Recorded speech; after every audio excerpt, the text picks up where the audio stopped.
to leave an entire conversation in the backstage. Well, we should have been doing this live. Now that we're live, I want to thank everybody that has joined us.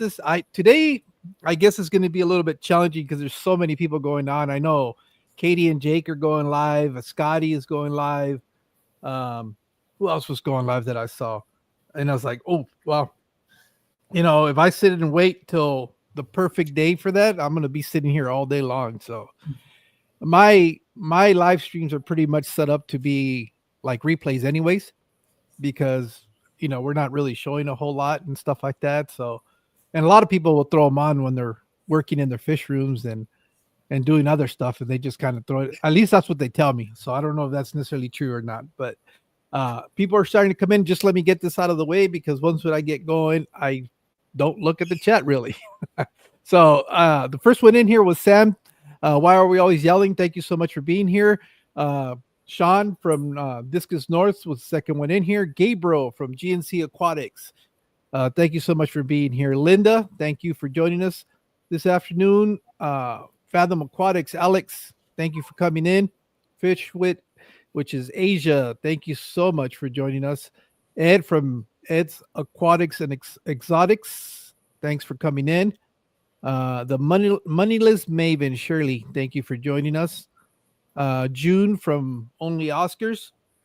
Thank you guys so much for coming in and hanging out. As you guys know, today we're going to be talking to J&N Aquatics, which is Jeremy and Naomi Aquatics. Naomi. Naomi? Yeah, it is. It's Jeremy and Naomi. Naomi. All right. And so I just wanted to start off by saying thank you so much for coming on. I know you guys have done, was it with Eddie that you guys were on with Vibes Aquatics?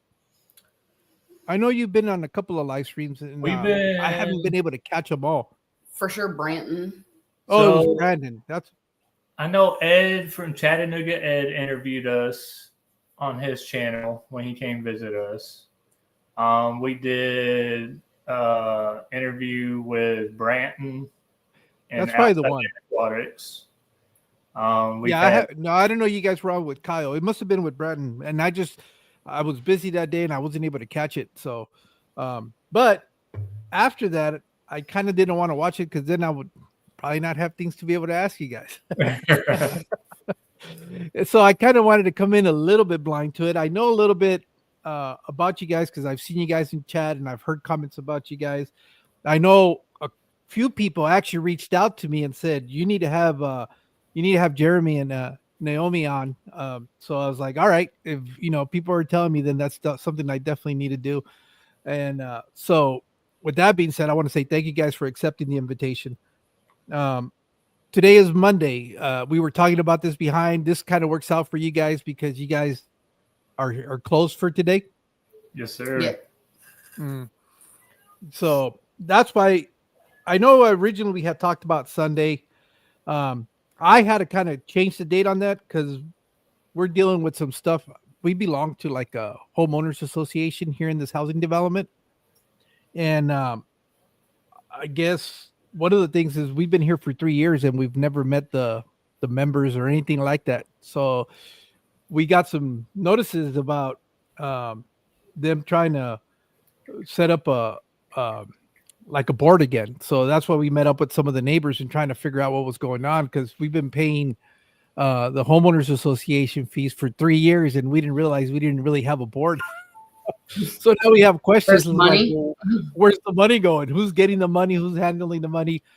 So they had like one of the neighbors had a meeting at his house here yesterday. So that's what I was like, nah, I probably won't get done with that. And sure enough, it dragged on. People were having all kinds of questions. I hate the whole concept of a homeowners association.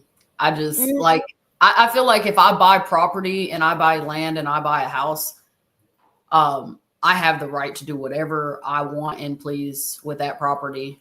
Like, you are not going to tell me that I have a 6-foot privacy fence in my backyard and I can't put something back there. Yeah. Like chickens. Yeah. Like chickens. We're having this issue right now. Oh, okay. But I've out here, there's a 5-year statute of limitations on homeowners associations. And if none of the bylaws, or anything was followed for 5 years, it pretty much disbands the association completely. And that was kind of what the conversation was about yesterday. Was trying, I guess, because there isn't a board, they were contemplating putting one together again with people that are willing to dissolve it. Because I guess there's a couple of assets. They have a community pool here and a parking lot, so they could park like trailers and RVs that belong to the property. So one of the ex-presidents was commenting that in order to be able to dissolve the HOA, you got to get rid of the assets, and one of those things is like selling them. So but I guess first things first is they got to reassemble the board so that they can go ahead and move forward. So that's what that whole conversation was about yesterday. So you're about to get out of it. Well, yeah. We're hoping we can, because there's just if you check the laws near you, it's most of the homeowners associations can be disbanded with 2/3 vote of the property owners. Well, so here in Arizona, it's 99% of the home. 99? Oh, yeah, they make it real hard. Here it's 66, but yeah, because it's we're talking about HOAs and not fish, but that's funny. Real quick, we'll get off of this real quick. But I guess in Arizona it's a little bit harder, and they're more prevalent. I didn't realize when we moved to Arizona that was like a regular thing to have HOAs. I'm coming from a place in California where I think they're non-existent. They're not really. They don't have other than if you're like in condos. That's the only place that actually has HOAs. But the housing developments, no. The single family homes that I'm aware of don't have it. Yeah, they see. There's like all kinds of rules with ours. Like even our fish, we have to be careful on breeding fish outside. So like there's all kinds of random rules. I mean, that actually goes back to the fish hobby, because the homeowners associations in some areas, you can't put breeding facilities and anything commercial related like that you're going to be selling. You can't put it in a lot of the homeowners association yards. So like if it's a personal fish breeder, the homeowners association finds out, they can fine you for breeding fish and selling it out of your house because of some of the rules and bylaws. Like our bylaws, we cannot run a business outside of our home. Yeah. So if somebody wanted to say, oh, you're breeding fish, that's a business, they could technically say something. But now that's not the case here. Like we don't have those issues. But if there's a homeowners association out there that is like super picky on it, they can actually fine you for having fish in your backyard. Yeah, no, we've always kind of lived on the outskirts of the city limits. We've always kind of lived in the county. So this is the first time we've actually moved into more of an urban setting. And when we lived in Mexico, well, you do whatever the hell you want to do. There is no rules. No, I mean, you have people setting up restaurants about the owning. Yeah, they're setting up full restaurants out of their front porch. So it's you do what you want to do, and it's your, like you said, it's your property. You deal with it as how you want to do with it, as long as it's not something that breaks the law. But yeah, no. So for us, this has all been you. And then what I was telling the lady, because I had to go pick up they call them CCRs. It's we never received anything when we moved. I said, we've been here for 3 years. I've been paying the $25. I've never heard about a board meeting. I've never heard anything about this. I don't even know what I'm supposed to do or not do. And she was kind of like, what?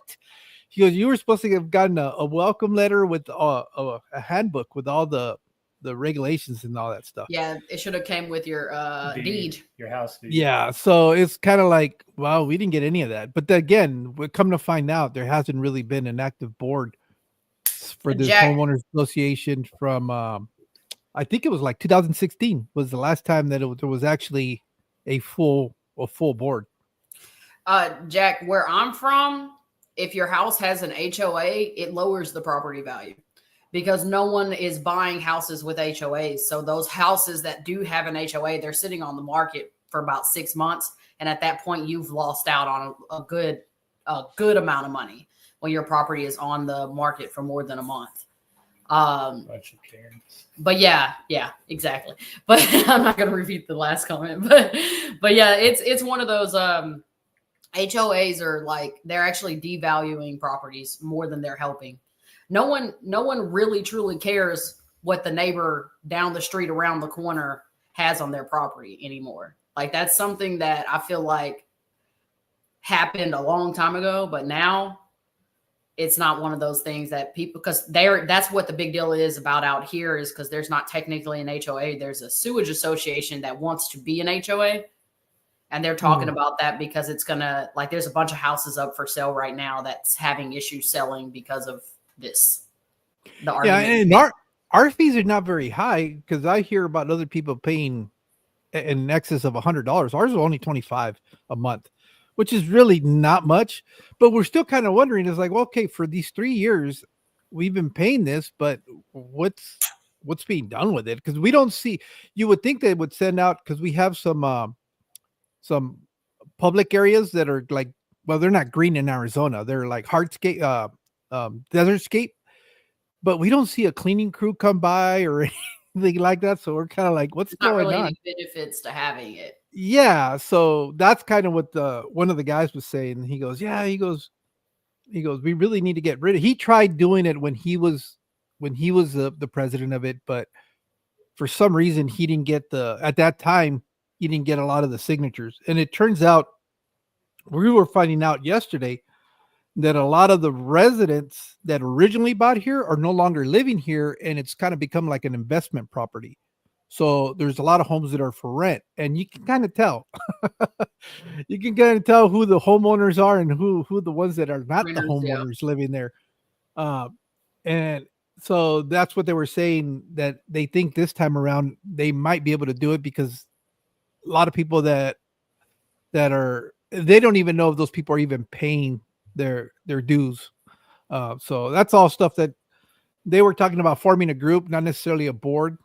And that group can organize and start asking questions and put pressure on the non-existent, board members, and try to find out what we can do. They were talking about grabbing an attorney too, but I guess here locally, there isn't anybody that specializes in HOA. We would have to get somebody from either the Phoenix area, which is about 3.5 hours away, or out in Tucson or something like that. So that's why yesterday when we were able to change it, that's why I was like, oh, good, because then I can be able to go and attend that and get informed as to what's going on, and not have to worry about, I got to cut this short. Yeah, it's, I don't know, but yeah, that was my HOA and the fish keeping, you guys. We did do it. Yeah, well, and that's the whole thing though, because I was thinking about setting up a little home shop. That's why I have all these here, and it's not necessarily just to self pay for what my hobby really is, what I'm considering. Although a lot of it would probably have to be like mail stuff, so it probably wouldn't factor in too much. But locally here, once in a while, a couple of people know that I have stuff, and they'll send me a message, hey, do you have any extra trimmings from your plants or something, and I'll tell them, yeah, so they'll come over. But that's the other thing, is I don't know if technically that's probably a violation of the HOAs, but who's here to enforce it? Yeah. I mean, you got people, there's a couple of houses that their house looks like a mechanic shop, because they got all these vehicles in the front lawn, the driveway. Some of them are jacked up because they're working on them. So, and I'm thinking, from what I've heard of HOAs, I don't think that's legit. But it's a rule like that they generally have to follow by. Yeah. So I find out yesterday, it made a lot of sense why a lot of stuff that seems to be wrong is probably wrong, because there's nobody to enforce it. Yeah, it's one of, I don't know. But so it's kind of like, well, what's the point? I know we're getting off pretty cheap at $25 a month compared to some of the other ones that I've heard. But a lot of the other ones that I've heard, like for me, like I said, my experience with them, because my kids have lived in condos and stuff like that, they have HOAs there. but they also have like a pool. They have trash service where they come and pick up. Just got to put their trash outside the house, and somebody comes and picks it up. Mm-hmm. That kind of. So it's like, okay, I get it. So you're paying for a service, but here it's kind of like, okay, what's the and coming up? I didn't even know how many houses were in this development, but yesterday I learned there's like 99 homes that belong to that um that HOA, I guess. So it's kind of like, well, when you start adding it up, that's if everybody, assuming that everybody's paying their dues, then that's quite a bit of unaccounted money. Oh yeah, that's a lot. They had well, never mind. Let's like I was gonna go further into ours, but yeah, ours has there's a whole history, 20-year history on the craziness that's happened with the sewage association. Once again, it's not an HOA, but they've tried to make it one, and they've gotten away with it up until recently. And yeah, it's been a battle. I've actually been the one battling it because guess who got to get on the board? Me. Well, that's what they were saying. He goes, "You should get on the board." It's like, whoa, wait a minute. I don't know what you guys are talking about, but I got on ours because I was like, I'm about to put a stop to a lot of this, and I got on, and now it's I've gotten the whole entire board disbanded. So yeah, so that's we're like I said, I'm still learning what's going on, and luckily the second to the last president that they had, he's actually my neighbor, so he's kind of the one that's been filling me in. He goes, we can do this, and then he goes, anybody that's actually paid up and current, because I guess several of the guys that have been here, this development was built like in 2005, and then I think in 2008 is when the actual board came together. No, 2006. And then there was active all the way up until 2011. And then after that, the last guy was just the president. And according to, and I haven't read the guidelines, but they're only supposed to be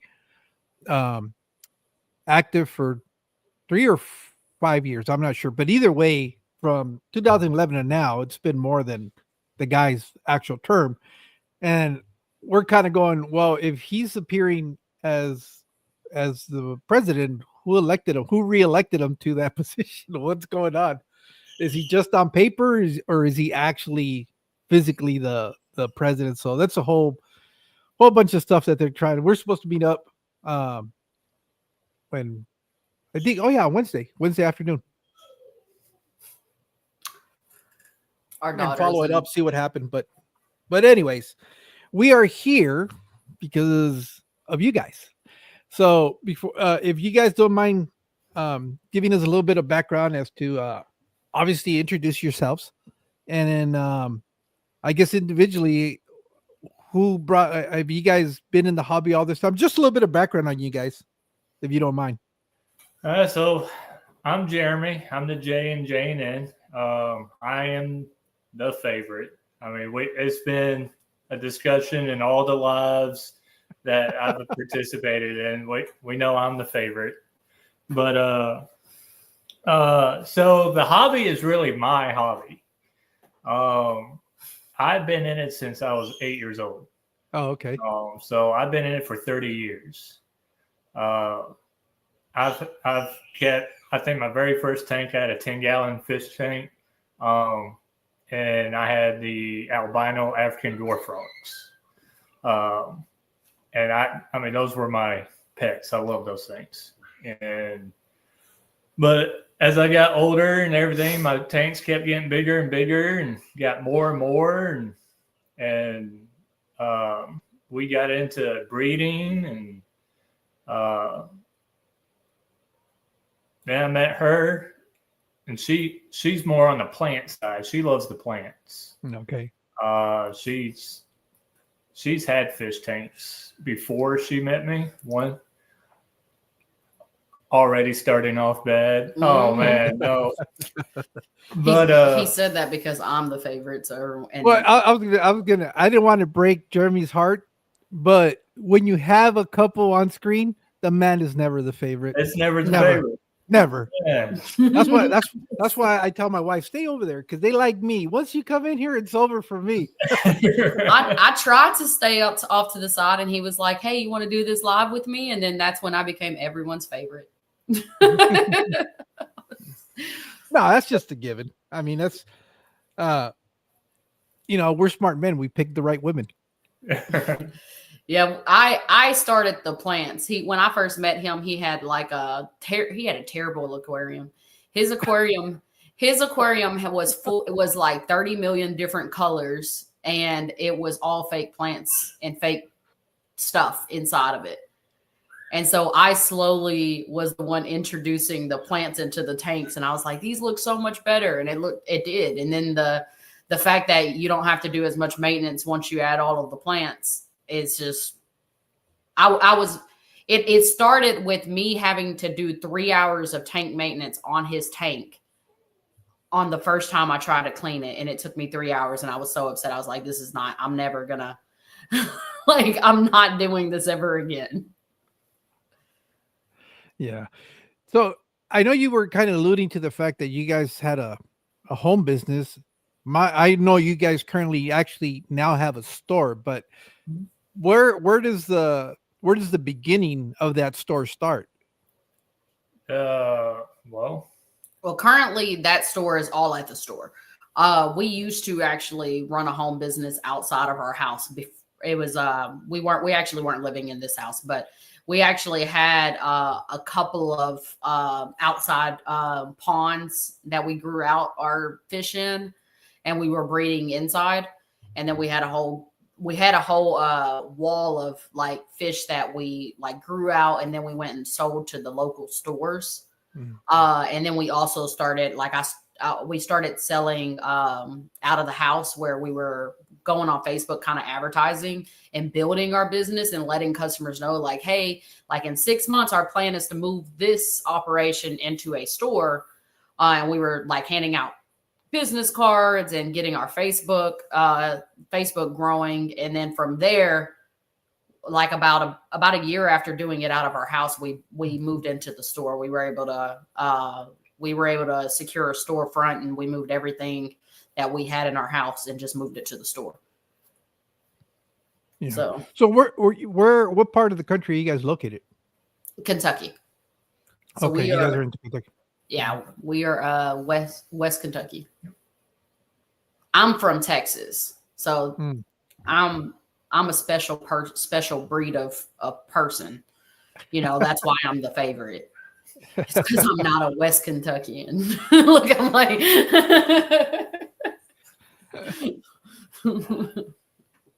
now throwing that out there. How is it that you guys come together? I mean, because you're from Texas, he's from Kentucky. Did you move to Kentucky and meet him, or was it somewhere else where you guys met? Or I unfortunately met him 2 months after moving here. Oh, okay.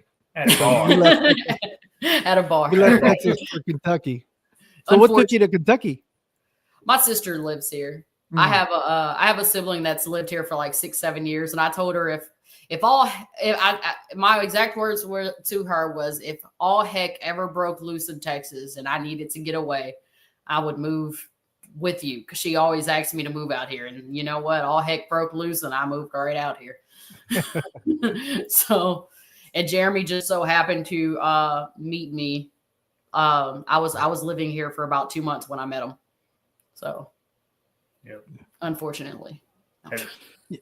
She fell in love with me at first sight. No, she was all over me that night. That is not what happened. That's what happened. That's not what happened. I told him no to dates at least 20 times before I finally said yes. Well, at least we know Jeremy is persistent and he knows what he wants. He was persistent, and that's why I finally said yes. But look, don't. Now, I know in one of the live streams, one of the things that I found interesting that you mentioned, Jeremy, is that you used to work in law enforcement before? Yeah. So I joined the Army in 2008. And, okay. Well, thank you for your service. Thank you. And I was a military 31 Bravo, which is military police. And I was in the Army up to 2013. That's when I got out. And then I thought about getting into law enforcement and all that, but I decided to go a different route, and I started like working on the river, being a deckhand and stuff like that. And I tried different odds and ends, you know, like working retail and stuff like that. And but I ended up, long story short, I ended up being a carpenter. So I did a little HVAC in my years, a little, let's say, retail, security. I was that guy that always catch shoplifters at like Walmart or something like that. But yeah, I ended up being a carpenter, and then my all-time dream was owning my own fish store. I mean, that's been a dream of mine since I was a kid. Now, who made that dream a reality? It was everyone's favorite. It was team effort. So that's what I wanted. That's what I wanted to ask. How does that conversation go? What obviously you guys didn't automatically start selling out of your home. I mean, and it didn't seem like Naomi that you were necessarily big on the tanks. It was more like Jeremy stuff. But how does that conversation go? Hey, I want to have some more tanks, and then before that, it was me. It was always been you. It was me. Like it didn't even really have it. We didn't even really have a conversation about it. It was I was pregnant, and I had a manager. I was pregnant. I had and this is just kind of, I had gallbladder problems, and I was sick all the time at my job. And my manager, being the amazing man he complained about me constantly using the restroom, constantly getting sick, and he was making a big deal about it. And the fact that I had to sit down because I was 8 months pregnant, and he was like complaining constantly. And I was like, you know what? Like, I am the top salesperson in the region. Like, I was better than people in Chicago. I quit. I was like, I don't need you. I'm the one making you money right now. Like, I mean, I looked at our finances, and I was like, Jeremy, I was like, we already know how to breed fish. Let's start breeding it and getting the plants and stuff. And the first thing we really started making money on was actually the plants. Yeah. And so I was growing the plants and stuff like that. And I noticed that it was a need in our area. Like, we didn't have anybody. We had the fish store, we had PetSmart, but no one really had fish, the actual plants for the aquariums. So I started doing that. And that's actually how we first started making money, is I was posting our plants on Facebook. And then it developed into breeding fish and things like that. And so when I quit the job, I literally went full time into the fish room. Okay. And so I had a lot of our customers, if they were here in the beginning, they remember me pregnant. They remember me having my first baby. And all of this was out of when we were in our house. And then we opened the fish store. I actually was pregnant with our second baby when we opened our store. So it literally came down to, I had a manager who made me so mad that I quit one day and was like, I'm not going to work for them. I'm going to focus on this. And we ended up, Jeremy always wanted to do the store. So I was like, let's just do it. And then at one point he and I were talking about when we were going to get the store, and the opportunity came forth, and we were like, okay, we're just going to go ahead, and we weren't going to do it until after we had our son. But we ended up doing it while I was pregnant, opening up the store, and we went ahead and opened it up. I was 4 or 5 months pregnant. Next pregnancy, you become millionaires. No, I'm okay with becoming a millionaire, but no. So the store's been open. How long has the physical store, the brick and mortar, been open now? It has now been a year and 3 months. We've been open. So, and what have been some of the biggest struggles of opening up your own business? I mean, what are some of the things that you never contemplated when you guys thought, all right, let's open a store? how slow winter is. Mm. Wintertime, I mean, wintertime is slow. For the fish business. For the fish business. I was surprised. Just everyone goes in hibernation mode. I mean, it just slows down and everything. But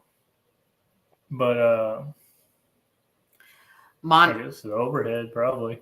That's not even what I would say. The hardest thing to me, and I think Jeremy and I have two different versions of hard, because in the beginning I was running the whole store pretty much, and he was only there for like an hour or two a day. And now cigar fund, but now that's cool. But now I own now he is basically at the store, so he's seeing a whole different thing than what the actual struggles were, I would say. I say actual struggles because it was struggles financially in the wintertime. But the struggle for running the business is the wholesalers. Oh, okay. That was the struggle. Because in the beginning, the wholesalers it was trying to find wholesalers who were reliable, who had healthy fish, who had pretty fish, and who had a good variety. And it's almost like, so some of the other fish stores that are near us, they use one particular company that I won't buy fish from, but I'll buy feeders. Well, we buy our feeders from them, and we buy our driftwood and things like that from them. They're the best one to have because technically they are the cheapest. If I could buy from them, I could price my stuff cheap as PetSmart, because I don't have to pay for shipping on theirs, and their stuff comes directly to my store where the driver just drops it off. So it sounds perfect. Their fish are the most unhealthiest fish that I could buy. So while yes, it's cheap and I could get it in my customer's hand, but then it's a bunch of sick fish and it's like I'm PetSmart. Yeah. So and we were losing a lot of fish, and it was really a struggle. We struggled with that, like trying to find the best wholesalers. And so now there's certain wholesalers we'll get certain fish from, but nothing else. And so that took, when we first opened the store, it took us probably about a good 2 months to get over that wholesaler hump. We tried out 7 or 8 different wholesalers in the beginning. No. Now, how big of a, as far as population, the area you guys, is it like a urban setting? Is it more like a rural setting? It's kind of an in between. I wouldn't say it's super small, but it's not big. It's a tiny area. Literally everybody knows everybody out here. To me, it's tiny. So to some people, 25,000 is big. Like to the people out here, they think 25,000 people is a big city. They think that's a city. And to me, that's country. That's like a town. We're in the boondocks. But I'm also from Texas, and I lived in Dallas, and this is, to me, it's just like a little tiny town. I call it tiny town Kentucky. 27. Yeah, I call it small where I'm at, and we're close to 200,000, and I still consider it small. Yeah, because I'm coming from areas like LA, and then when I lived in Mexicali, that's 1.5 million people there. So this, to me, Yuma, Arizona, I consider it a small city, but everybody here, it's the third largest. I think it is the third highest population setting in the state of Arizona, because the Phoenix metro area is the biggest, and then you go to Tucson, and then we're number 3 here in Yuma. Yeah, and, my high school had 5,000 students in it, and the high schools out here, cumulative high schools out here, don't even have 5,000 students in it. So it's like it's way different. It's way different, but it is small. It is small, and I think that's another struggle that we have seen is it is a small area, and if we were in a bigger area, there's things that things that do great in bigger areas that do not do so well in smaller areas. For instance, like the bigger fish, like large fish in our area, it does okay, but we'll get a large fish in our store and then it'll sit in our store for 4 or 5 months, before someone finally has the tank space for it that can buy it. Now, sometimes we get lucky and it's like a quick in and out, but a lot of the times the bigger fish, like if I had a fish, I could like for instance, the flower horn that he always shows on his thing, Megamind in Tennessee, I could sell that fish for $350 easily, in Nashville. But here, that kind of fish, it would be hard for me to price it at $350 and actually sell it. Even if it's a fish that's worth $350 or a fish that's worth $1,000, to sell it at $350 would still be a hard sell in our local area. And then it would be in a city that's 100,000 people in it. I mean, not 100,000, but like Nashville. Nashville would be amazing to. Yeah, that's why I'm so surprised that as big of a community that is here in Yuma, Arizona, the only thing that's available is a PetSmart. And even that has degraded because they got rid of a lot of species of fish that they were carrying before. At least once in a while in the PetSmart we had here, they would always have like the one random tank where they occasionally bring something that wasn't on the regular rotation. And, once in a while, I remember once, and I regretted it so much, they had CPDs. And I thought, I'll get them later because I thought they were going to be a normal. I even asked the young girl, I said, are you guys going to be stocking these on a regular basis? And she goes, oh, yeah. Coming to find out, it was a mistake order that came in. So that's why they had them there. Their store normally didn't order those fish. The other thing but that one I didn't miss. They got a group of like 8 Von Rios tetras, and I immediately got them. But that's where I swore off of using chemicals in my aquariums, because this one right behind me is a cube, a 33-gallon, doing fine. Everything was fine. Everything was going good. I had already grown them out to a full size. And then somebody had sent me a pack from Fritz, and with all their chemicals in it to try it out and stuff like that and do a review of the products. Well, they had one that was the clarifying one that's supposed to help you get rid of all the big particulates in your aquariums. Yeah. Well, I had done a water change and I was messing around, pulling out plants and all that stuff. So I said, I'm going to try it out. It's a good opportunity to do a video. Well, I ended up following the instructions, poured the stuff in there. Next morning, everything died.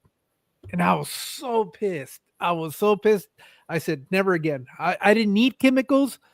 I got them.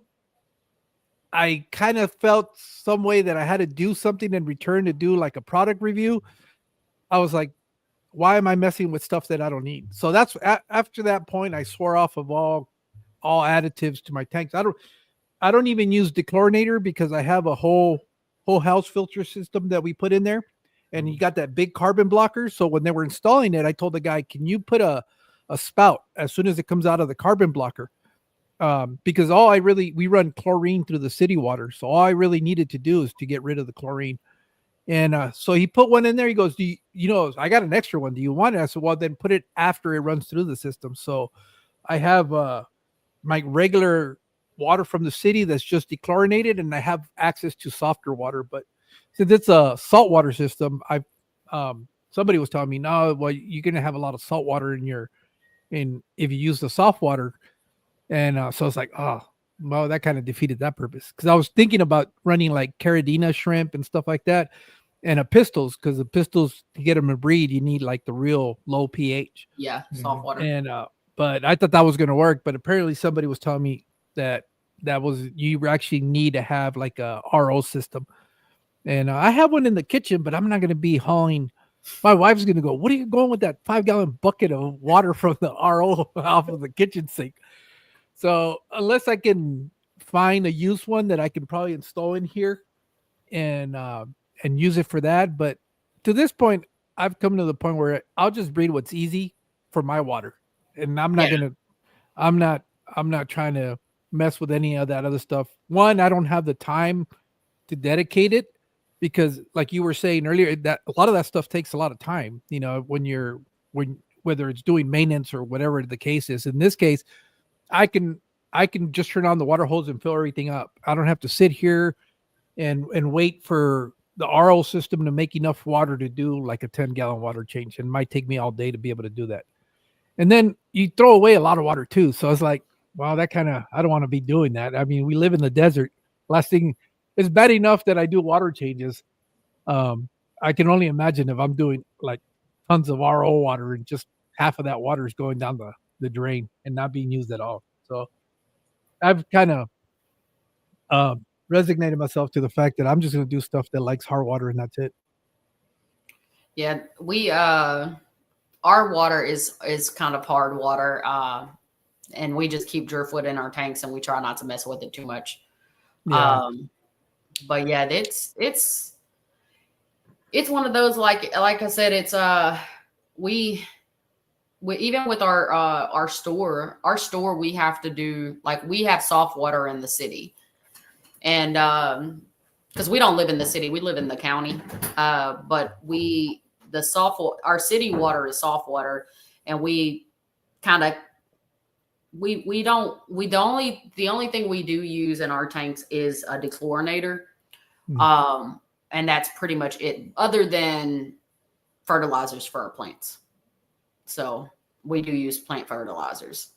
But yeah, that's the other thing too with plants. I've gotten to the point now where I just buy plants that I know thrive in our water without necessarily having to add stuff to them. So I have like a lot of hygrophilias, rotalos. well, your substrate magic mix that you've created too, it helps a lot.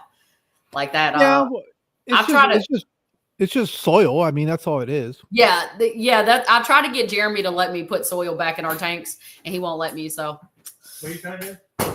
Well, the thing is, and this is where people make a mistake when they're first starting out. That's why I don't recommend dirted tanks for beginners either, because when you're setting up a tank in the beginning, you don't understand how the plant's going to grow. So you might put some really tall plants in the front of your aquarium, because when you get them, they're so small, they start growing and people will start pulling them out. And that's when they start having issues with dirty tanks. The reason I don't have those issues is because I've gotten to the point now where I know how plants are growing. So I know where to put them in my aquarium, so I don't have to mess with them. Yeah. And if I have stem plants, I just trim them and I sell the trimmings. And but beginners don't know that. That's something you're going to learn the more time you spend in the hobby. And it's hard to explain that to a new beginner or for them to understand the concept. So that's why, like, dirty tanks, they're great. They grow plants well for me. I have never had any issues with them, but I don't recommend it to beginners, because I remember when I first started, the reason I know that you can screw it up is because I did that mistake. I started pulling plants out because I made the mistake of putting Val up in the front, and that grew very tall and quick, and I couldn't see inside. So, and at the time, I didn't have appreciation for the type of tanks that I keep now, where now I don't care if the entire area is filled with jungle. I like it. That's just my. Yeah, I was about to say, if you look at our tank, you'll see all the plants have grown everywhere, and we let the wildness happen. Like I don't touch it. I just let it. Yep. Our jungle valve is over there. We have leopard valve over there. And we have corkscrew valve in there. I love my valve. That's why I was like, I love how your tanks are, because that one's all valve. That one's all valve. Yeah. I mean, I have it everywhere. The reason I like it is because it's such a easy plant to begin with, and it makes it look, you don't have to know anything. And if you leave it alone, it makes you look like you know what you're doing, because it just grows so quick and it fills up the entire aquarium. And but I like plants. I like plants in my aquariums. I don't think I have, for the longest time, I was trying to do, like, even my breeding tanks have plants. And, technically you're not supposed to do that because it makes it hard to remove the fish out of there. But I don't care. I set up the breeding rack, which I still haven't done that video on that. They were all supposed to be bare bottoms and no plants, because they're breeding tanks. Mm-hmm. That didn't last very long. My mistake was, well, not a mistake. It was just kind of me playing with myself and going, all right, I'm not going to use substrate, but I'm going to put lava rock in the bottom. because I need somewhere for the fry to be able to hide out, or if their egg scatters, I need the eggs to fall in there. That's how it started and then out. the lava rock helps with beneficial bacteria as well. Like it's And before after that, then you go, well, I'm just gonna cap it now, and then before you know it, it's all planted and doesn't even look like what it was intended for. But yeah, so trying to get fish out of there is always interesting. So they John just asked, were you did you say who's the favorite yet? Who's your favorite yet? Yeah, it's me. Yeah, there's just no question about it. I mean, that's just automatic. It's like I said, if my wife joins me, that I already know she's gonna be the favorite. See, it's you like know when why I'm everyone's favorite is because Jeremy said he misspelled he and put hey. That's why I'm everyone's favorite, because I wouldn't have made that mistake saying hey Jeremy it was his favorite. No, I would have said he said. See, that's why I'm everyone's favorite. That's another reason of the multiple reasons. But yeah, like the I don't know. See, like with the plants, like I think that aquariums look a lot more peaceful when they have live plants in it. And I don't know, like it's just I feel like it's a difference when I look at an aquarium with live plants versus if there was a plant, you want to go? Yeah. If there was an aquarium right next to it that had fake plants in it, I think I would prefer the live plant one. Like that one would make me feel better when I'm looking at it. You know, I don't know. It's like the way you feel when you're looking at a tank. It's almost like art. It's literally like art. Your tank is an art piece, and how you look at it. Like if I look at a tank that doesn't have a lot of plants, I just don't find it nice looking, and it's not good art to me. So I just love the planet look. I'm looking at Select Pet's comment.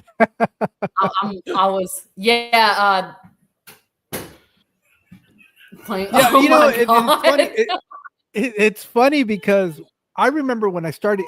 See, I started keeping aquariums like in the late 80s, early 90s, and back then, at least in my area, plants were not prevalent. I mean, I'm always trying to remember if I ever saw any plants at the stores that I used to go to, but everything was plastic. But again, it was probably because it was a pet store and they had to get in there and remove fish. So they were just pulling all the plastic plants out, be able to scoop what they needed and then put it back in there. So they didn't have time to be messing with natural plants. But they didn't seem to be a common thing, at least that I can recall. I go away from the hobby, and probably like around 2008, 2010 is when I start, looking at aquariums again. And the thing that drew my attention obviously was the plants. Just looking at them, it was a whole different hobby from what I remembered. The baby's up. Can you turn that off? Turn it off. The toy. That toy keeps going off every time I'm like, yeah, turn it off. I don't know why it keeps going off. Like no one's touching the toy, y'all. The toy's just going off. Like I don't know. And I remember being fascinated by what the aquariums, what they look like now with plants and stuff like that. And it's funny because when you come into the hobby, at least from my perspective, I was thinking, oh, this is so cool. Now you got plants and you can replicate a natural environment for the fish. Yeah. Well, that idea didn't last very long until you start, learning more about it. I got to meet Dr. Anthony from the research center down there in Peru. And when I got to meet him, that was one of the first things that I asked him. I said, "Whoa, what kind of plants do you guys see when you guys go collect?" And he kind of laughed. And I said, "Why are you laughing?" He goes, "There's no plants. In the rivers, there are no plants. This whole planet aquariums being natural systems." He goes, "If you want natural systems, it's just rocks and pieces of driftwood in the waterways. That's all you get. The plants are up on the banks," he said. "That's where you'll find them, or right at the edge of the river. But in the main flow of it, it's just brown water and no plants." And I was like, and algae, he said. Yeah, if you really think about it, your small like, so if you think about how a river would work, your small fish are not going to be in the main part of the river. They go into the small parts of the river that don't move as much, that the plants actually do grow in. It's like the thin, like your, and in the deeper part of the river, it doesn't get any light, and plants need light to survive. Mm-hmm. So it's like, you're not going to have, that's the same thing with, like even saltwater with corals and stuff. Corals and stuff don't grow in deep salt water. They grow kind of more in the clearer water. Like even if you go to the Gulf of Mexico, because I'm from Texas, and the part of Texas I'm from, it's all dirt water. It's all water from the Mississippi River that dumps out into the Gulf, and it's like really brown, but there's no reef system. Like you don't see any reef system there because the water flows a lot. And then it's dirty. I mean, it's dirt water. It's just a bunch of wood and water. But, then if you go into like more of the areas that have like the swamp and the bayous and things like that, they have actual plants, and they have smaller fish. You're not going to find a shark in the bayou. Gulf of America. Oh yeah, the Gulf of America. I'm sorry. I forgot. It's still the Gulf of Mexico to me. It's the Gulf of, I don't think it matters. I don't know why it even made a big, like, why is it a big deal? I don't know. It's the Gulf of body of water. Yeah, it's the Gulf. It's the Gulf that I used to swim in as a kid. I don't know. Yeah, and so that was always fascinating when I started learning that, and I started rethinking things. I was like, yeah, well, when people, trying to say, oh, I'm trying to replicate this part of the Amazon River. And it's like, no, you're not. That's what you think the Amazon River looks like. No. But that's not what it really looks like. You look at videos like Piaba, Project Piaba. I love watching their videos because they actually will dive into the rivers and show you exactly what the habitat for these fish looks like. And that's when you start realizing, oh, okay, it's nothing but driftwood, tannin water, and algae, growing in different areas. So I was like, oh, okay. But nonetheless, I still like the plants. So that's why I have them. I just think I think it's makes it more interesting. I do notice that the behavior of the fish is a lot more different because they feel a little bit safer. They don't feel as exposed, like when you have just an open glass box. And so, that's why I do it. And then it allows you to do underwater gardening too. So that's the other thing. Yeah, you put a bunch of pretty tail guppies in the same tank with each other without putting some type of line of sight blockage. You're not going to have pretty guppies very long. Yeah, the tails will be all frayed. And yeah. Still the Sears Tower to us here in Illinois. Yeah, I don't know, like the planet, I don't know, like I love planet tanks. Like it's one of those, but I also, Jeremy and I differ in the tannins in the water too. Oh, I love the way a fully tannin tank looks. Like I enjoy it. She loves it that you can't see in it. No, it's not that you can't see in it. I love how my fish look so much happier in a tank that doesn't have pristine clear water. Like, like that tannin look to me looks natural. It does look natural. And I love how it looks.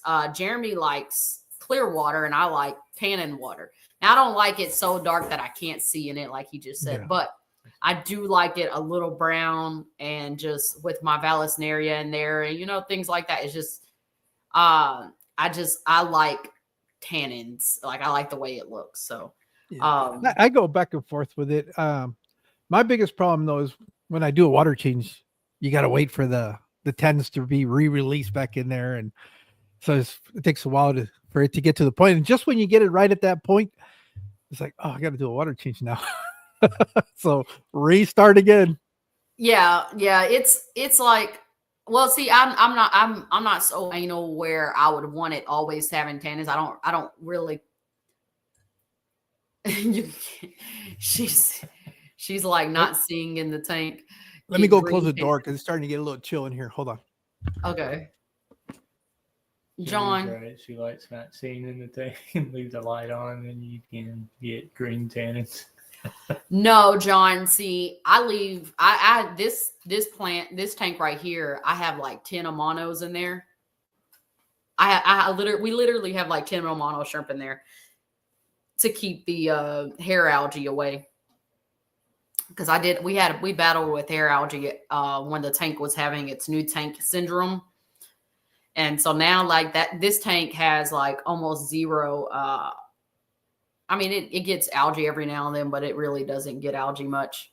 That's that 4 light system I have on it because I like the plants. I like the plants to go crazy. Then I can pull some out and bring it to our store. So I had to crack the door open because I'm smoking the cigar, but it's getting too cold. I'll deal with the smoke later. You're in Arizona. Mm-hmm. Well, I know. It's only 75, and I'm thinking it's a little breezy because we have a breeze outside, and it was nice. It was like 84 today, so it's like almost a 10 degree drop. So I was like, it's starting to get a little chilly. The sun's going down. That sounds beautiful. I know it goes down. It'd probably be only in the 60s tonight. So, do y'all have a lot of mosquitoes there? No, we're pretty dry, so we don't have a lot of mosquitoes. I mean, well, no, yeah, we don't. The Colorado River runs right through this town, so the closer you get to the river, there's mosquito issues. But we're so far removed from it that there isn't a lot of mosquitoes. There's a few because most of the water runs through here through canal systems. Mm-hmm. So, but it's moving water, so they don't get to really reproduce there unless you have standing water outside somewhere. Like when I used to have my outdoor ponds, I would get them, but I had fish, so it was never a problem. Yeah. The fish would consume any of the larvae. Yeah. But if I leave a bucket with water outside, if I'm trying to get mosquito larvae, yeah, I'll have some in about a week. I'll have some larvae that I can harvest. So that was something that a lot of people here didn't realize either, that you can use that larva as food, like free fish food. And I'm like, when I had my pond outside and I didn't have any fish in it, I would go out there with a little spigot and just grab the mosquito larva out and go feed it to my cichlids. But then they would go crazy. They loved it. Yeah, I was using them when I was trying to reproduce the angelfish and trying to grow them out. I would purposely leave a 5-gallon bucket outside, and I have a light that's right off of the garage area, mm-hmm. and it'd be on at night and stuff like that, so it would attract all kinds of insects. But larvae is what I would just go in with a little net, scoop up, and just put it in the tanks. And but now that I don't have any fry to grow out, I pull that in. I don't need to have mosquitoes flying around. Just harvest mosquitoes. Mm-hmm. But yeah, it's free food, like you said, and it's actually really good food for the fish. Yeah, they love it. It's like, I'm one of those that I like to give you want to let our cat in? I hear it. She's loud. She's just standing by the door, looking at us. She's literally right here looking at us, trying to tell us. Yeah, my dog's probably going to start scratching on the door, going, "Hey, it was open. Why'd you close it?" Yeah, but yeah, like I always tell our customers, like, like it's great to feed them whatever you can afford, but getting multiple types of food for your fish is like way better, and they're going to be a lot happier. Like there's even over the counter, like you can go to the grocery store and go get something and feed it to your fish. Like I feed these guys, I'll throw blanched spinach in there every now and then, or I'll throw a sweet potato. I think I just finally took the butter knife out from the last sweet potato that was in there, but we just do like different, like I give them different foods. Like they don't eat the same thing every day. Yeah. No, I know in the summer, once the watermelon gets going down here, I used to, like in my the ones where I have more shrimp than others, I'll cut up a little wedge of watermelon, throw it in there. I saw it in a video once, and I said, I'm gonna try it out, see if it's true. And yeah, they'll eat it. I don't feed it all the time, but once in a while I do. I never also tried like, watermelon. yeah, and also like whenever one of our lettuce gets a little bit wilted, because you didn't consume it in time or whatever, instead of Mhm. throwing it out now, I feed it to the tanks. The tank down here used to be my pleco grow out, and those guys would consume it in a couple of days. I mean, I'm talking a full head of lettuce. Just put it in there, and then they'd eat it up. Yeah, our plecos in here, they love the spinach. Like when I throw spinach in there, they absolutely tear it up. So I always keep frozen spinach on hand. But Yeah. So with the store, how have you guys? Did you guys already have an idea what species of fish you guys were going to be selling? Or did you guys have a lot of input from your customer base to determine which fish are probably the ones that are going to sell? You got to have staple fish that sell a lot so that, you can keep your doors open, obviously. so we it was kind of a guess and check, to be honest. Like, because with our customers, we had to really figure it out, because some people we do a lot of special orders, and that's probably okay. where a lot of our fish orders come in as special orders. And then we'll see what's being ordered the most. Like, we know that we cannot get away with having a week without neon tetras. That's something we know. We cannot not have neon tetras. We cannot not have guppies, and we cannot not have female guppies. Yeah, female guppies, crazy. Like those three we have to keep in our tanks at all times. But we learned cichlids take forever to sell. Mm-hmm. Like if we have a tank full of, we did in the beginning, we had multiple tanks that we had with cichlids in it. We had a whole cichlid wall. We tore down the cichlid wall. We changed it. We don't have a cichlid wall anymore, and we don't really order cichlids. We order dwarf cichlids, but we won't order the standard cichlids, because it's just like no one wants to keep a cichlid tank anymore. Like, they'll keep it, and that's also one of our most dropped off fish as well, is cichlids, because they'll keep a cichlid tank for 6-9 months, maybe. Yes, it is. I'm Naomi. You always talk to me. Hey. Yes. Consolidated. Yeah.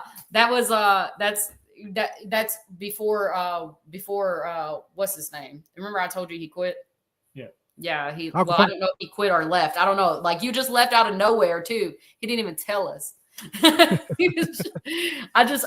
got an email one day, and it said that I was like, I was like, oh, I'm glad I didn't bother him like 20 times. Almost. But yes, we are the same. That's so cool. I was wondering if he ever jumped in on any of these. I know you said that as the customers came in, you started learning that, but whose idea originally was, all right, we're going to stock this kind of fish? Who had the say in that? Or was it something where you guys kind of said, okay, you get half of the fish room to stock it and I get the other half? Or was it always been like, you only do plants and I only do fish? So when we go to order. No. He said in the beginning. In the very beginning, when you guys decided you guys were going to open up the store, she made all the decisions. I did not make the decisions on the cichlids. So Jeremy, in his mind, cichlids were going to be the biggest deal. So he's the one who wanted the big cichlid wall. I was like, well, I had his number, and I was like, I shouldn't have been calling him when I found out that he left. But there was a moment where Jeremy wanted the cichlids. We were trying to figure out. Jeremy thought cichlids, and he was thinking mollies and things like that would be the fast sellers. And so I was like, okay, we're going to do it that way. And yes, in the beginning, I was the one who took care of the plants. Like, I actually brought in a bunch of the plants that I propagated myself. Our original store was our original plants from our house that I was propagating in our 40 million fish tanks. And then, yeah, at first it was kind of a mixture on the fish. Like he was wanting the cichlid wall because we were thinking we really thought that we could do the cichlid thing, but it did not work. I don't know. Like Jeremy has his favorite fish. Like he likes mollies, platies, and his mom. Okay, so and his mom, I think, is still in here. His mom is the reason. Like his mom loves mollies and platies. Now Jeremy loves mollies and platies. So I am more of I like the schooling fish. So I think that is what really like started making our orders. And then the customers I started seeing customers like schooling fish. Like, I don't know, like it was just, we looked at what ordered the most, and I was the one who controlled most of the orders in the beginning. I like Jeremy would put together this crazy order, and I would go in and I would go and edit the order and take whatever like I thought was crazy out of the order. But now Jeremy puts together the order. Oh, that's funny. Jeremy puts together the order, and then I go in. And I edit edit my orders. I do. I edit his orders because sometimes. So it's actually funny because Aquafunk is one of the reasons I started doing this. Because he was one of our people that we ordered through. Like I would talk to him, and he would tell me stuff. Y'all, he was so informative when it came to me trying to do my orders, and it helped me so much. I will say, like, thank you, because I started paying attention to how many fish I had in a bag and what made more sense on ordering and how many. Like ordering 6 tetras was pointless for our store to order 6 tetras because it would take up an entire space of a bag for no reason. So yes, I go in and I adjust the quantities that Jeremy orders, and I make sure it makes sense to actually order those quantities in, because it's so expensive to ship. And see that's where it comes into play, where I said the hardest thing for us to do was to find wholesalers who actually worked. And the wholesalers, yes, that were closer to us, that did deliver directly to our door driving a van, it was more worth it to spend the money on the shipping for us. So we actually, he used to work at Consolidated. We actually order, that's one of our wholesalers that has healthy fish. They have healthy fish. And so we'd rather spend $90 a box on our fish than $90 extra on a box of fish than we would other. So yeah. So I guess it's a kind of a Jeremy orders, I control the orders. Yeah, the reason I asked that is because I hear it so much where people will always comment is like, oh, I'm going to open up a fish store and I'm only going to sell these hard to find cichlids or these hard to find fish. And I know Funk. He's a really good friend of mine, and him and I talk probably 2 or 3 times a week.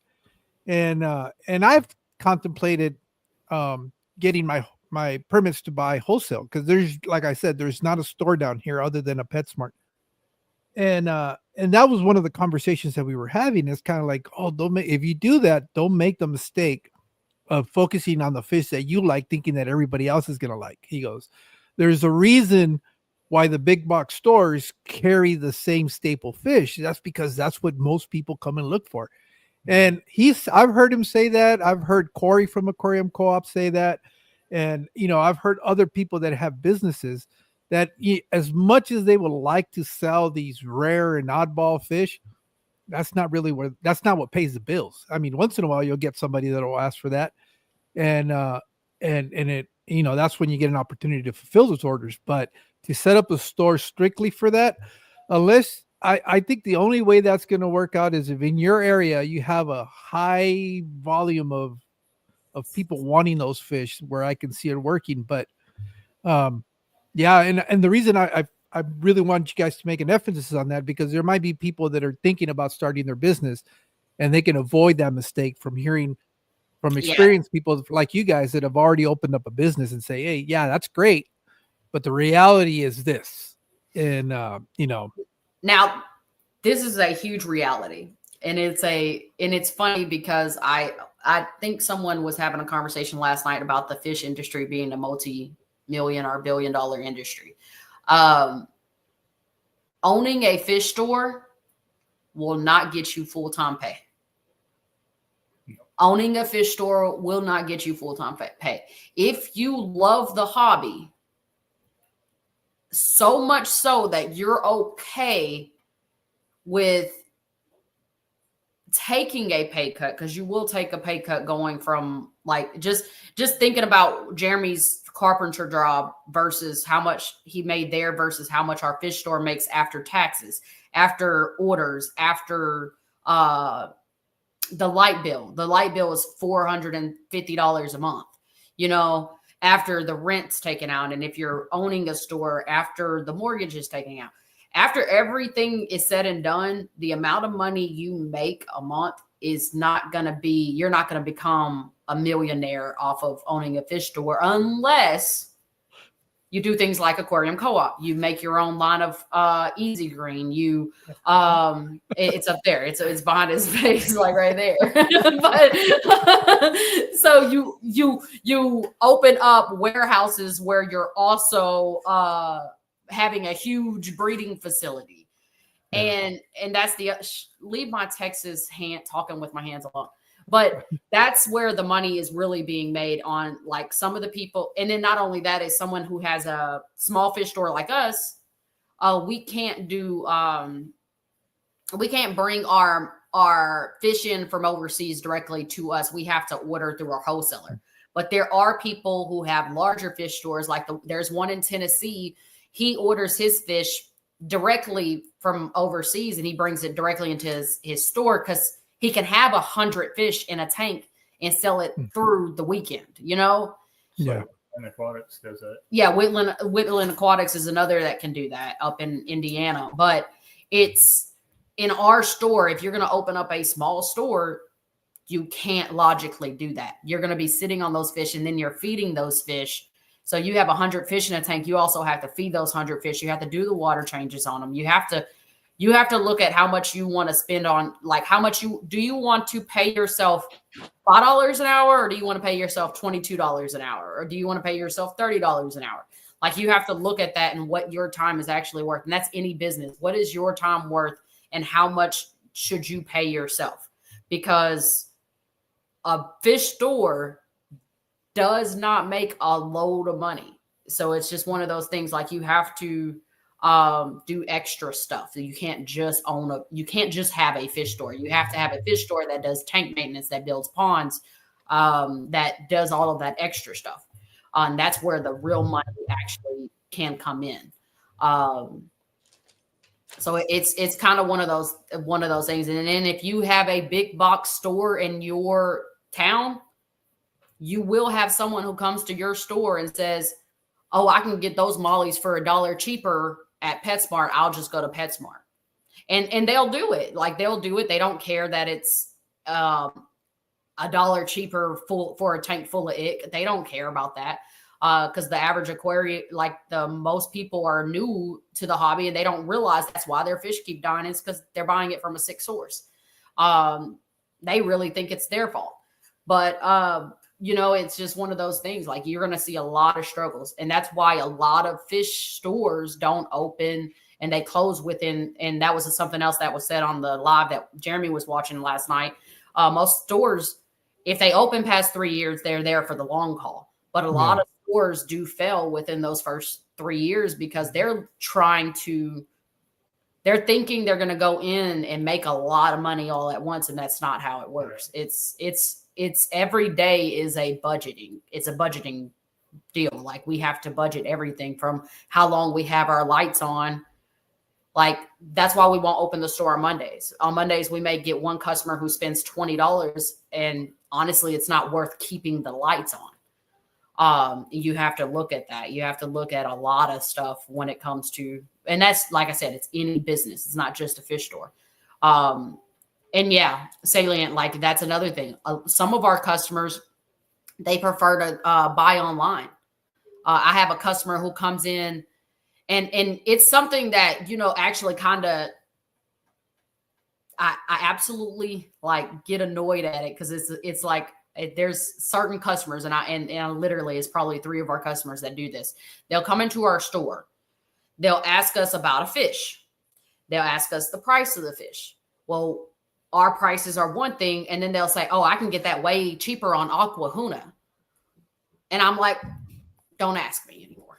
Like, okay, like you just made me waste like 15 minutes to get you this list of fish and the prices, and you're gonna tell Aquahuna will always be cheaper than me. I can't compete with Aquahuna prices. But here's the other thing too that a lot of people don't, when they make those comments, they don't understand that you're gonna have to pay for shipping for those fish. So once you start adding that, and then there's no guarantee that the fish is going to arrive alive. So there's a lot of risk that gets. I think it's just people that like to be assholes that do that, really, because if you're ordering online or thinking about ordering online, you wouldn't be going into the store anyways because you're used to doing that and you know what that process is like. Yeah, and I think it's just Aquahuna is a hard, and everyone who's ordered through them probably has seen this, but Aquahuna is only $12 to deliver their fish. It costs $12, but the fish are going to arrive. You order it on Monday, it'll arrive Friday. It takes a couple of days. They do standard shipping, and they have I believe 24-hour period afterwards that if the fish dies, they don't care, so that is one of those downsides to it. But yeah, like I have like it's funny because she was in the store the other day, and Jeremy doesn't realize who I'm talking about, the main customer who does that, but she's she does that every time. And then one time she came in and I remember she told me, she was like, "Oh, they're selling that for $20 online. You're doing it as a steal." And I'm like, well, if I can get it as a steal, if I'm getting it as a certain price, and that's something else we are fair on. If a fish comes in at $4 a fish, and I sell it for whatever I sell it for, the next time it comes in, if it comes in at $1 a fish, I will lower the price. I don't keep the prices they fluctuate high and low throughout the year, because if I get them all, let's say if I can get 24 fish at $1 a piece, and usually it's $4, I'm gonna go ahead and order 24 and I'll drop the price, and hopefully I can sell them quick, because if I can sell them quicker at a lower price, then I don't have to hold them in my store and feed them. Yeah. They're not using a tank. But there's a lot of stuff with a fish store. There's a lot of stuff. You have to really, really love fish and the hobby. It's not just. Hold on. It's different.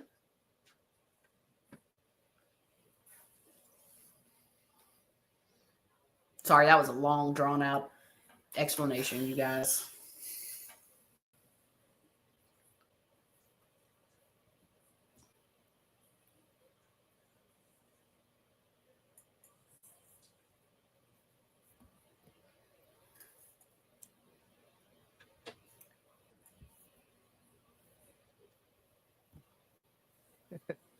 I guess my wife didn't like the smoke in the house. She had me open the garage door. So, yeah, I'm reading some of these comments. We have had like Naomi take over. We have had a lot of like questions about that, and I warn people all the time, because it's not even just fish. Another thing that to kind of extend on that, another thing that people think that they can easily do is open up a fish store and throw reptiles in it and throw other animals in it. And I'll tell you guys, we live in America. We live in an area, this is not like overseas where there's not a lot of regulations.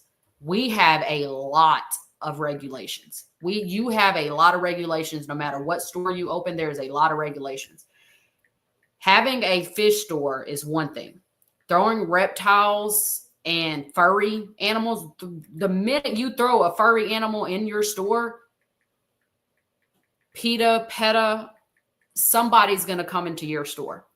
And the smallest of things that are happening to your store, those small things that are in your store, every single shop that is a fish shop that introduced furries and birds and things like that into their store, you will see their reviews completely change. They went from being this amazing fish store to, I saw the guinea pigs water looked like it hadn't been changed in 5 days, and they're a terrible fish store. They're a terrible store, and their reviews will tank. And once your reviews tank, your store tanks. So if you do open up a store and you're planning on extending to that market of reptiles and furry animals, make sure that you have to keep it pristine. Your reptiles and your furry animals have to be way more cleaner than your fish tanks ever would have had to be. And it takes a lot of work. Like it's crazy. It's a tough thing, but yeah, that's why actually the fish stores that have opened in our area, that's why they didn't last.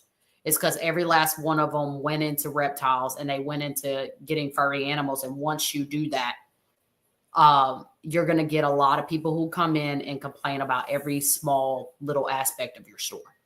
And this area has been known for that, and they have been known to shut down the stores for it. So it's just one of those things it's a lot of work. Now, the other thing I wanted to ask you guys, is it a good idea, or is it, I guess that might be market driven, doing saltwater, freshwater, only saltwater, only freshwater? It's market. It depends on your market. Out here, in what I have noticed in our city is saltwater is not as popular as freshwater. Freshwater is easier to keep for a lot of people, and it's popular, which some people will debate and say fresh saltwater is easier to keep, but out here it's a freshwater area. There is a saltwater fish store that is in a city about an hour away from us, and he just got into freshwater. Like he just opened up his store to freshwater and saltwater, and I'm not sure the 100% the reasoning, but I do remember when I was talking to him before we opened up our store, he told us that you get a lot of losses in saltwater. So financially, saltwater can be an extremely expensive thing. If you think about the price of the cheapest price of a saltwater fish is usually like a Nemo, and he's $20. So that $20 fish is going to still cost quite a bit for that fish store to have. And if they order 4 of them and 3 of them die, they just lost their money on all of the fish. Like you're losing more money that way. So we special order saltwater, but we do not keep it in our store because, like I said, if we end up having 10 tanks of saltwater and something happens and they end up dying, that's a huge, huge financial loss for us. Now, also, the other thing is, how necessary is the non-fish stuff? Everything that is an accessory for an aquarium, whether it's substrates, hardscape, medications, foods. How do you guys decide what to keep in the store? Is it also driven by your customers, or is it because you sell what you sell because that's the rep that you were able to get a hold of it and provide you with inventory? So there's like kind of 2 answers to that. So you do want to keep something else in your store, period. That's just something any business knows. You want something. You want to grab purchase, something that someone can grab off the shelf and say, I want this, You also want attached purchases. Like if you go into a cell phone store to go get you a new cell phone, that sales rep is you're not going to walk out with just a cell phone. You're going to walk out with a cell phone case. You might walk out with a fast charger, a screen protector, insurance on the phone. Like you've walked out with quite a few additional purchases. So hard goods are good for 2 reasons. Like if I take this right now, like say whatever, it's a block, and I spend $2 on this, it sits on my shelf for 6 months, and I finally sell it for $4, right? It cost me nothing to have this sit on my shelf for 6 months. Absolutely nothing. So it doesn't matter if this sits on my shelf for 6 months or 2 weeks. A fish, if I have a fish that I get and I put in a tank and I say 6 months down the line, I finally sold this fish. Well, now this fish has cost me food, electricity, like everything. So you make more money technically on the hard goods. If you can sell them, you can make more money on hard goods than you can on the fish side. The other thing is your hard goods are how we actually provide it. It's another thing that we do. Inventory taxes at the end of the year. You want to get your hard goods out at the end of the year. But the another thing we do with our just the same as our fish orders, we do it with our hard good orders. If we make an aquarium co-op order, we say, hey, what do you guys want? So we know what we need to stock now at this point with aquarium co-op, because it took a couple of months to know what sells and what doesn't. We made that mistake when we first opened up the store, which it was probably my idea. I pretty much wanted to set it up like PetSmart, where the customer had like a variety of everything. So, your different colored rocks and stuff like that. And we sat on that forever. Like, no one was buying it. So it was pretty much just wasting shelf space, where, I could have had other fish tanks, in that area and actually making money from it. But so now, like as she was saying, now, we'll make a post on our Facebook page to be like, all right, we're going to do this order on this day, so comment us or message us on what you would like to see in the store or what you would like to have. Let us know, and we will order it for you. And if it's a popular item, like let's say aquarium co-ops, sponge filters. Like if we have 5 customers who say, I need a small sponge filter, then we know, okay, sponge filters are going to be a higher sell if we order it. So we need to order X amount more than what the special order was, because if these people need it, then the people who aren't commenting, they're going to need it too.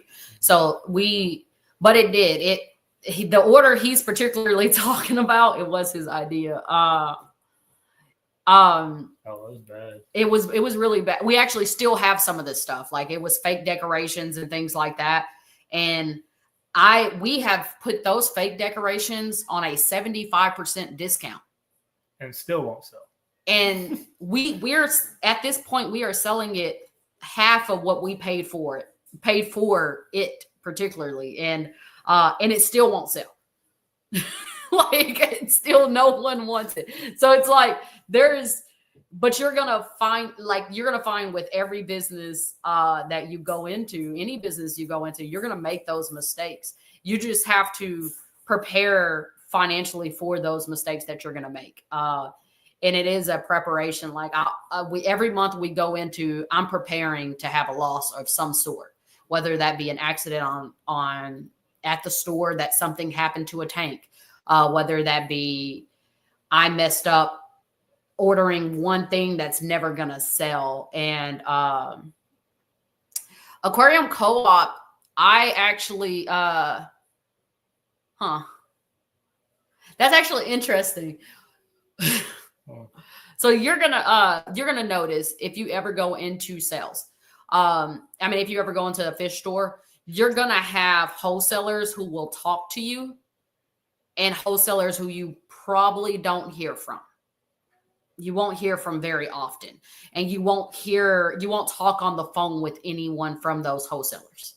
Aquarium co-op, I would say it's an easy person to order from, but as far as a personal relationship with aquarium co-op, you won't find that in most fish stores unless you spend a lot of money. So like our store is a smaller fish store, and I have not personally talked on the phone with not one person from aquarium co-op in the past 15 months of doing business with them. Now, every once in a while, I have noticed that we'll get an email. I'll make a post on aquarium co-op products. Like my last post on aquarium co-op, they are about my light. So we got my retail partner light in not too long ago, And so I made a video and all that about the becoming the retail partner stuff. But I did notice that.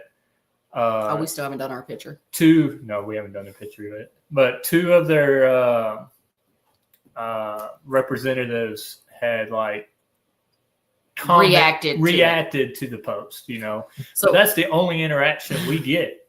You know? And it's not a big deal because Aquarium Co-op is a big company. But for instance, like I was talking about Aquafunk.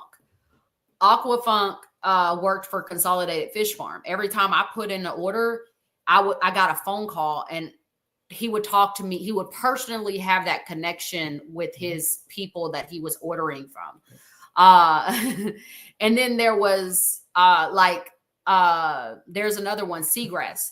Seagrass, there is a guy there. If I put an order in with them, they will personally call, and they'll have a conversation with you. But then there's other companies I've ordered from, and I've never heard a phone call.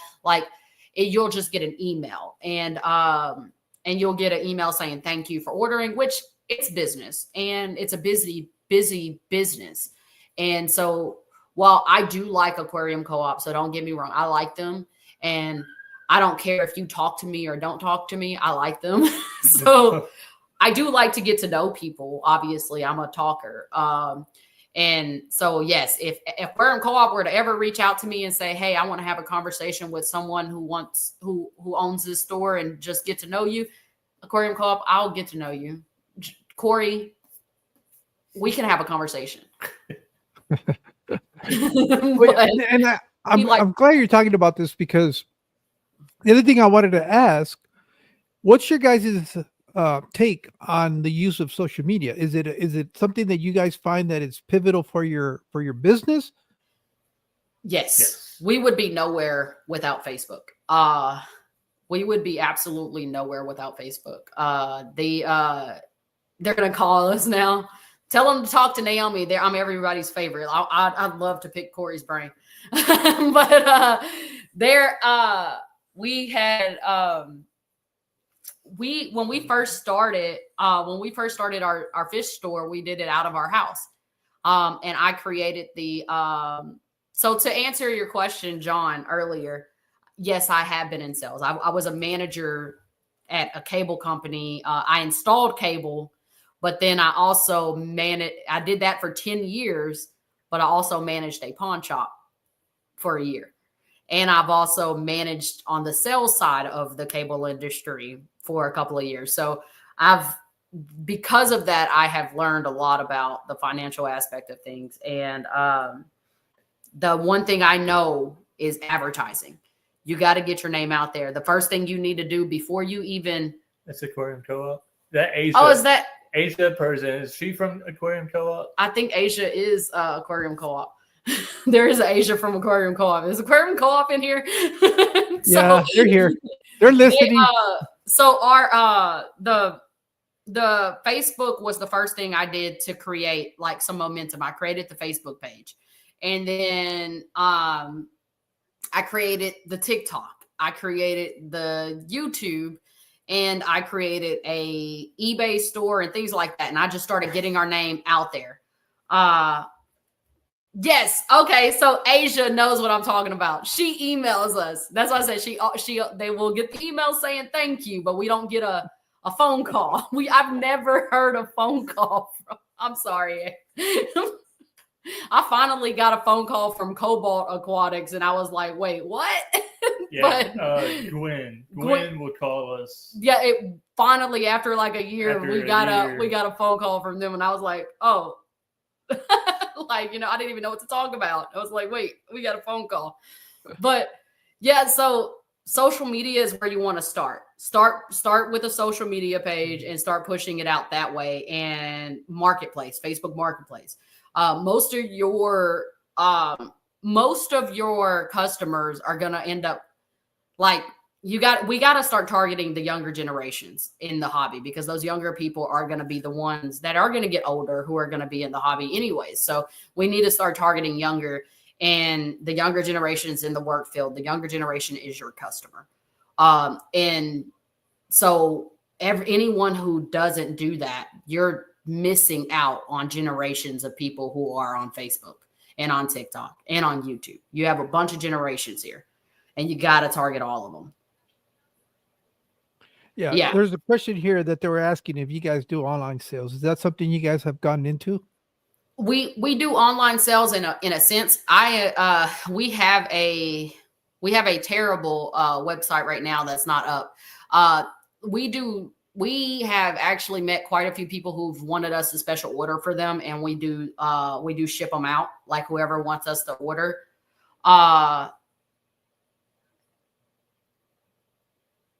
Yeah, Asia, that is true. That, and that is one of those things that it's like, I understand, because I know Aquarium Co-op is a big business, and I like them. I like them personally.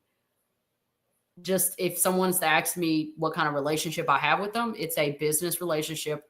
I order from them and they thank me for my order, and I've never had issues with my orders. Nope. Never had any issues with it. Haven't had any issues. That's all I care about as a business. Like, honestly, I do love to get to know people, but that's all I really like. In the end, as a business owner, the only thing you truly, truly care about is making sure those orders come in.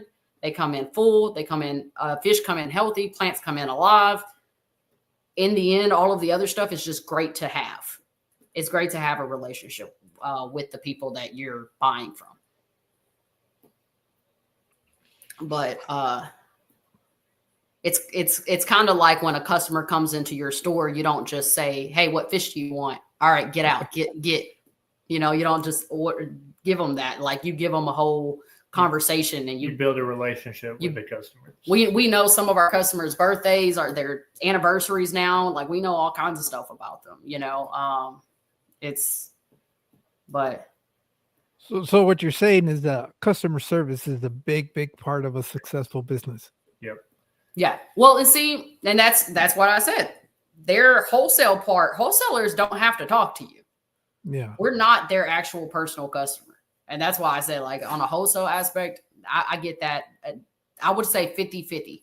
50% of the wholesalers will have a conversation with you, and 50% of them, you're just sending an email or you're sending in the order, and they're going to send you a UPS tracking number and say, thank you for the order. And then that's pretty much where it ends. But as a business, do you care about the personal connection with them, or the fact that, because I'm going to tell you, the connection we have with that wholesaler who kept giving me dead fish, we have a great connection with them. I'm not going to keep ordering dead fish from them. Yeah. So it doesn't matter the connection at that point. It matters, okay, are my orders coming in on time? Are they coming in healthy? Now, if they're a complete jerk to you, of course, you're not going to want to order from them. But as long as they're successfully filling the orders, it doesn't matter. Y'all can tell I'm a very business mindset person. Look, I'm sorry. You have to be. If you're running a business, you got to have a business mindset, because it's not going to work if you don't have that type of mindset. I want to go back a little bit to something that you guys had touched on in the beginning, which is interesting because I've heard the total opposite of this. It seemed to me like, in general, all of the fish hobby, the winter months seem to be the best time for sales and stuff like that, because of what you were saying, that people are stuck at home, so they want to have something to do. And I've heard Corey mention this too. Summertime usually tends to be like the downside for a lot of other businesses. It seems like you guys are in a unique situation where it's the opposite. We are at the opposite, and I'll tell you why. I already know why. Out here, a lot of I think it depends on where you are at and what kind of workers you have. So in our field, in our area, we have a couple of plants, and we have a lot of factory workers, carpenters, electricians, things like that. Like, Jeremy was a carpenter and he got laid off. Losing his job lost 2/3 of our income. So we are at a 2/3 of our income is completely gone when he lost his job. And that put us in a really, really tough situation. But if you think about it, Jeremy's job is probably about 25% of the workforce in this area. So the fact that he got laid off, that other carpenters got laid off. And every winter here, the carpentry industry, the plumbing industry, and not plumbing industry, winter's plumbing is great. It's great sometimes. But the electric industry, like things like that, the industries that are here, they get laid off. And then that's also when Christmas is here and people are trying to buy their kids toys, not fill up their fish tank, you know? Yeah. So it was kind of interesting to see that, because I was told that Christmas was a good time, but it's, and also, before we opened up our store, I spent, and this is actually kind of funny, I spent hours on hours on hours watching Corey. Whenever all of his videos that he talks about opening a fish store, opening a small fish store, how to make fish profitable, how to do this profitable.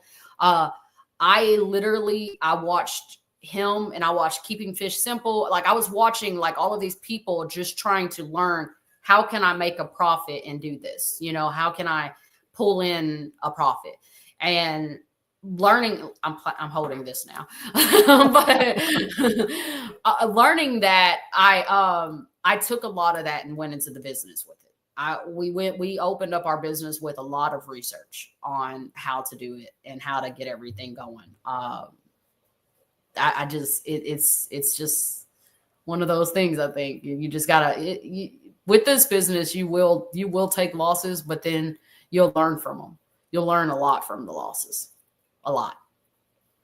So, and anybody who has a fish store, get with Asia, because Aquarium Co-op is actually one of our biggest sellers. Yeah, I was going to say, of the brands that are out there, do you find that some tend to move more than others? Because I'm assuming Aquarium Co-op has such a big presence, at least in this niche hobby, with people on YouTube. Do you guys see that there's certain products that you go, yeah, this is an automatic sale? This, you know, what's funny is, and this was a big hurt for us. Aquarium Co-op is so popular that when they took away their heaters and we could no longer provide them in our store. I still get asked about their heaters like today. Yeah. Right. I'm still using 2 of their heaters in my tank behind me. I use 3 heaters in my tank. And the only reason why I don't have the third one is because I actually use it at the store. So I took it out of this tank and brought it to my store, because it was a loss for us to lose those heaters, because we've tried to replace those heaters with other heaters, and just the price point, as well as like just how that heater worked and the price point of other people's heaters, Aquarium Co-op had it. You know, and there are other stuff. There's things that we can sell better in our store versus like, and this is just something, the Co-op light. I actually personally have 2 of their lights on here on this tank behind me, but also have 2 of the lights of the other Higer lights that they actually sell easier in our store. And the reason they sell easier is because the Aquarium Co-op light, it is at a good price point for a plant light, but most of the people in our area can't afford to get those lights. Mm-hmm. So we learned that, like, so now we will special order Aquarium Co-op's lights, but we do not keep their lights in our store, but we do keep the Higer lights. And then every now and then we have a customer saying, hey, I want an Aquarium Co-op light. But that was a purchase that we made that did sit for a while because it was just a higher price point. And so I think with Aquarium Co-op, the filters are major. Like that's something that the filters, Fritz aquarium salt. Yeah, the aquarium salt is a great price point, wholesale and not wholesale.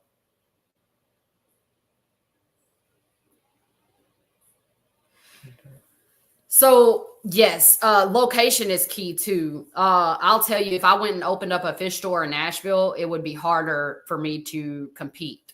And that's just because Nashville is already saturated with fish stores. Out here, we are an hour away from the other local fish stores. So we're the only local fish store in our area. And the rest of them are an hour away. But just if you really, that goes back to that customer service aspect of things. We can lose a customer to them. If a customer comes in and we just send them out of the door, and we don't build a connection with them, they'll drive an hour away. An hour away is not very far. So while we do have like a fish store that's not near any other ones, we still can lose customers. And I can personally say that because I've had a few of their customers come to us and they're like, oh, we're never going back. Mm-hmm. And I'm sure they've had a few of our customers go to them and say, oh, we're never going back. So location is key in the competition of the fish stores. The other thing is, and this goes for everything. Honestly, it goes for any competition. When you are a fish store, and see, this is something that me and Jeremy have never done since we opened our store. We know 100% that the other stores have. But this is why we don't lose customers for this reason. I was going to say something about that. When it comes into our store and says, oh, I went to this store, it was dirty, the fish tanks were disgusting, there was dead fish in the tanks, there's algae all over their tanks look bad, this tank, they will badmouth that store so bad. What you cannot do as a business is badmouth that store back. Because while that customer is in your store saying all of those things, best believe you say something, they're going to go back to that store and tell them. For one thing, they're not your friends. They're going to go tell them. Because we get that all the time. Our customers will go to their stores and they'll say something about us and they'll come back to our store and tell us. But that's what happens with competition. People fail to realize, like, you are a human, and humanity has to be nicer as a whole, for one thing. And we opened up our store and I told Jeremy, I said, no matter what we hear from a customer about the other store saying things about us, we never, ever, ever say anything negative about any other store. We have even told our customers, hey, you can go to this store. And even though that store has said something about us, we'll say this store has this store has this that we don't technically have. And we'll still send them to other places. Prime example, this happened the other day. I had a customer who went an hour away because they were looking for a certain cichlid, right? And we don't keep cichlids in the store. So they went and they found the cichlid and all that. Well, that store had made some unnecessary dramatic comments about our store and said, oh, don't go there. They're just like PetSmart, blah, blah, blah, blah, blah. So, that customer came back and told me, hey, this is what they're saying about your store, right? And thankfully, the customer actually stuck up for our store and be like, no, we're regulars at J&N Aquatics. Not even thankfully, because honestly, if you care about what other people say about you, you care too much. So a lot of businesses, the way I see it is there's nothing wrong with friendly competition, okay? Nothing wrong with it. But when you start getting into the drama and competing against, and it starts to get personal, that's where you don't start losing your customers, because they don't want to deal with that drama. They want to go to a environment where it's happy, peaceful, and stuff like that. And the store that has talked bad things about my store, I still send people over there. Like, if I don't have what my customer is looking for, I would call around to other local stores and be like, hey, do you have this? And they'll tell me yes. And I was like, okay, I'm going to send a customer your way.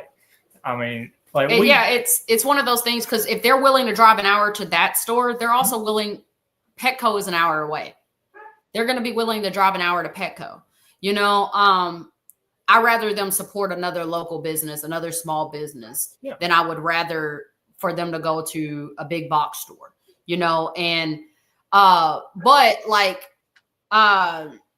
it's just one of those things. Like, you want to keep your competition. If you're going to go into the fish community, you want to keep the fish community as happy, and you want to enjoy the hobby. You're not going to enjoy the hobby if you're being negative. We're all here for one reason, and that is the hobby itself.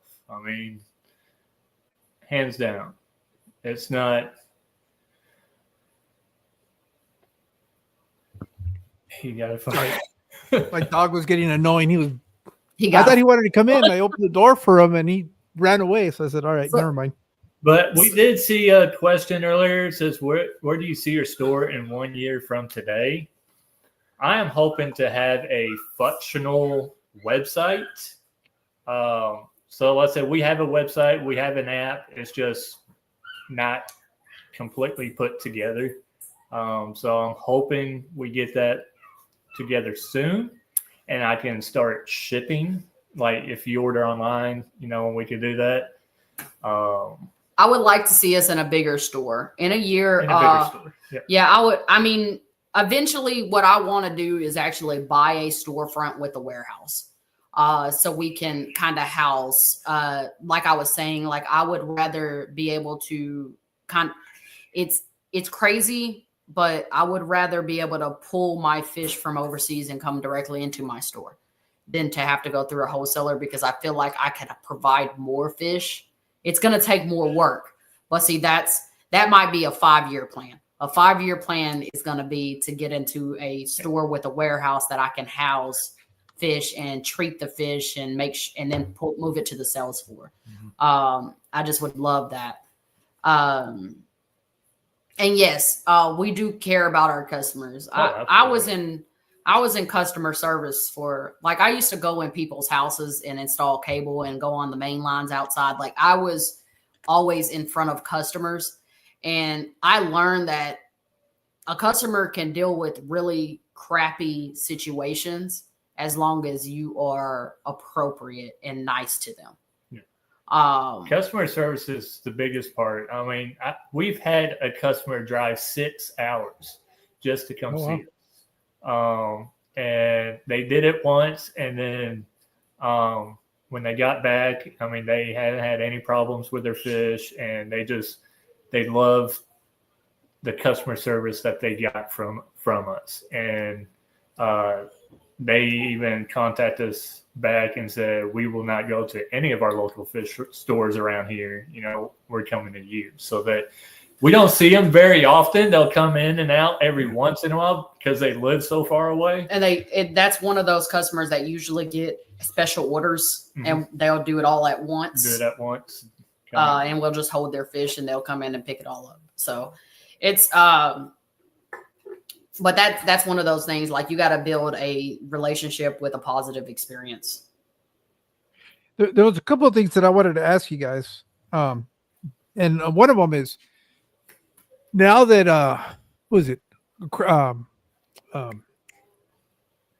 Petco is no longer carrying the Aquarion aquariums, have they reached out to you guys to possibly, because I know they're going to have to find new stores to sell their product. Have they reached out to you guys and possibly trying to find another retail store to be able to sell their inventory? No, I didn't. I wasn't even aware that they were not going to have Aquarion. I don't know how to say that. I don't know. Like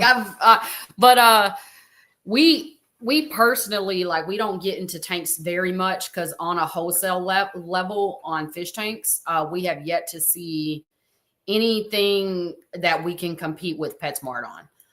PetSmart's tanks are just so cheap, but that is a good item to look into, because if Aquarion is not, if they just lost a major contract with Petco, then they'd probably be more willing to ship tanks to a smaller fish store.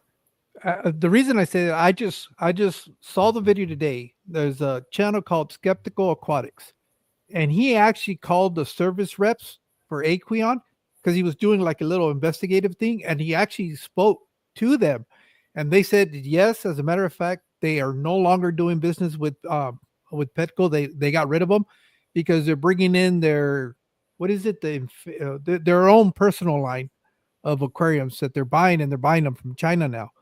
So, but that was a decision that was done 2 years ago, prior to the current administration. So right now, they don't know what's going to happen, because that used to be their biggest market, was supplying aquariums to Petco. Mm-hmm. So that's what I was wondering. I was wondering if they're going to start reaching out to some of the local shops and try to work deals with them to be able to carry the product. If they could do this, because the problem is with aquariums is, and I'll be totally honest and transparent about this. A 10-gallon tank at Petco during their half off sale cost, what is it, $12.50? If I bought that same exact, because we can order that. We can order it. There's a company out in New York that will ship us Aqueon products. And I can order that exact same tank, that 10-gallon tank that they're selling at $12.50. I can order it for $16 wholesale, which makes no sense. Why would I order a tank for $16 when you can drive down the street and go pick it up for $12.50? And I would have to sell that tank to make a profit. I'm not going to make any profit if I pay $16 and then sell it for $12. Yeah, but that's just something that I just found out today. I thought I had heard somebody else mention it, but today I watched that video and I was like, and he actually recorded the conversation and he played it, and yeah, that's exactly the sales rep there was saying, yeah, they dropped us. They're carrying their own line. I think it's a Vegetarium, their line or whatever it is, and so they're going strictly with that. They're not dealing with Aqueon for the foreseeable future unless things change. But that's why I was just kind of curious about that. If it was something that they had already started reaching out to some of the local shops and trying to work deals with them, because they got to be. I mean, they're in the business of selling aquariums.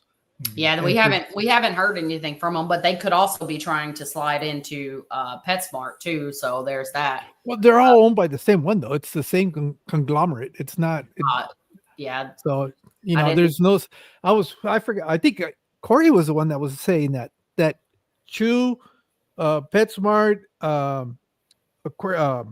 Petco, they're all under the same umbrella company. So it's, they've got that whole market cornered. So yeah, and that is interesting though. I'm probably gonna well, see, I have a feeling that Aqueon will not go directly, because they right now, in order for us to get their tanks, we have to go through we can't go straight through them. We have to go through someone else, a distributor.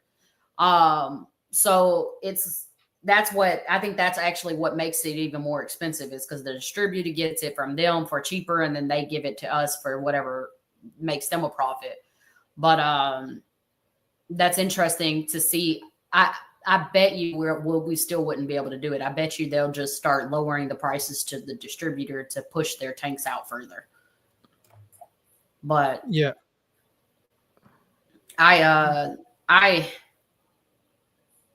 that's interesting though. But right now we house a few tanks. Like, we get a few tanks, but we don't do too many tanks in our store. And then the other thing I wanted to kind of, and it's more of a comment, and but again, I don't know if you guys are already doing this or not. I know Jeremy will do the live streams from the store, which I think it's really, really cool. But do you ever get up and around and actually show what you guys have as far as inventory, or some of the stuff you're carrying there, or is it just you mostly talking on the monitor? Because I was thinking, since you're already at the store and you're doing a live stream, if you have like an inventory of an unboxing, I think you did one, right? Yeah, no, immediate one from the house. Yeah, well, we started doing so I think past 2 weeks, I've been doing a unboxing live. So when we get our fish order, I'll jump on live and do an unboxing and show the inventory that has come in. And guess who told us about doing those? The favorite person?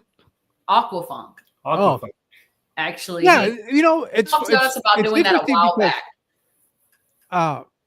That's one of the things that I used to watch the most from when Aquarium Co-op was doing that. When they would bring in their inventory.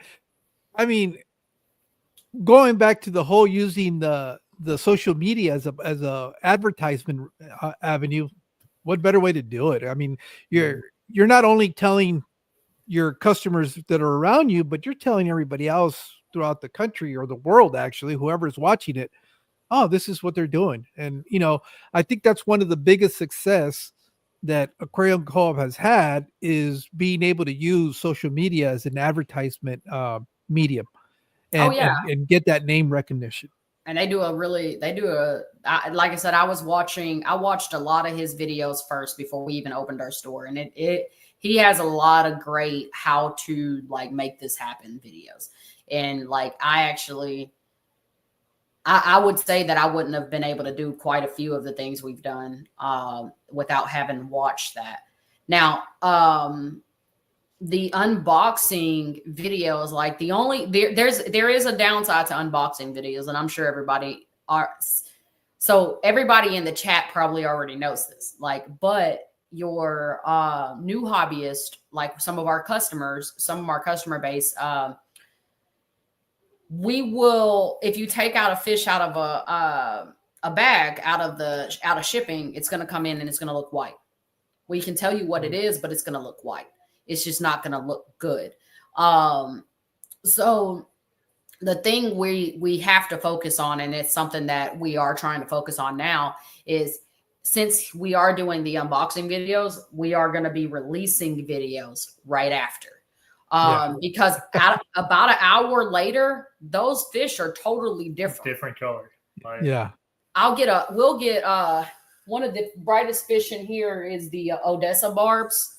But the Odessa barbs, they'll come in, look super sick. Like, and that's kind of where the fine line is people would have to understand, like when they're watching it, these aren't sick fish. They're just pale. And that's something that Jeremy has to like consistently say during the live, like, don't forget, like they're going to color up. And I think a good idea, and this is probably just me throwing it at Jeremy at this moment, is when he is unboxing the fish to also go ahead and have the fish pulled up on the screen to share a screen. Like, this is how this fish is going to come out looking. So that way the new hobbyist can know, like, oh, this fish is going to be really pretty. And then or even on the days where you guys are not necessarily doing an unboxing, but Jeremy's live from the store, take advantage of that and walk around and say, oh, remember these fish that we unboxed the other day? Well, this is what they end up looking when they get, I actually told him to start doing that. I was like, hey, when you're doing videos, I was like, make sure you're not only just showing your face. I was like, well, it's great that you are communicating with people and talking to people. I said, it's even better for them to see like our store, and like, maybe they're traveling in and they're traveling through, and it'll make them want to come and see us. It's advertising for our store too. And I've slowly done that, because I'll pick a fish of the week too. On Sundays, I'll do fish of the week and we'll talk about that certain fish. Okay. So I'm slowly getting into doing all that. It was something, because he's new to the YouTube thing, and he's new to the YouTube situation, and he is still like learning things. And I just tell him, like, okay, like, I'll give him pointers, y'all. I am mean. I'll tell you guys what I did in a second. I'm gonna tell you this. Day of the week lockdown to go live. We have not yet. It's pretty new still. I think that we definitely need to start trying to pick some time on Mondays, since it's the only days that our store is closed, to go live together, and then Jeremy can take the rest of the week. Everybody needs to have their little taste of their favorite on Mondays, and that's me. But the thing that Jeremy and I had talked about, and I sent him videos, and this is something else. This is for anybody with a YouTube, you guys. If you guys want to successfully do your YouTube or your Facebook or whatever social media you're doing, because I have a personal TikTok page, and I am like constantly looking at my insights to see what is actually working and what's not. And I'm like, okay, like I get $65, 65 followers, one live, and then the other live only had 2 followers. Like, what did I do wrong and what did I do right? But so I told, he said, I feel like to fail. I just want to start beef. But I told Jeremy, I was like, I sent him a bunch of screenshots of videos he was making, right? And I was like, and then I sent him the screenshots on how long people were watching the videos. I was like, okay. I was like, this video, you took 30 seconds to get to your point. It was National Aquarium Day. Oh, okay. Jeremy took 28 seconds. 28 seconds of saying, guess what day it is, guys? Guess what day it is? And he did it for 28 seconds.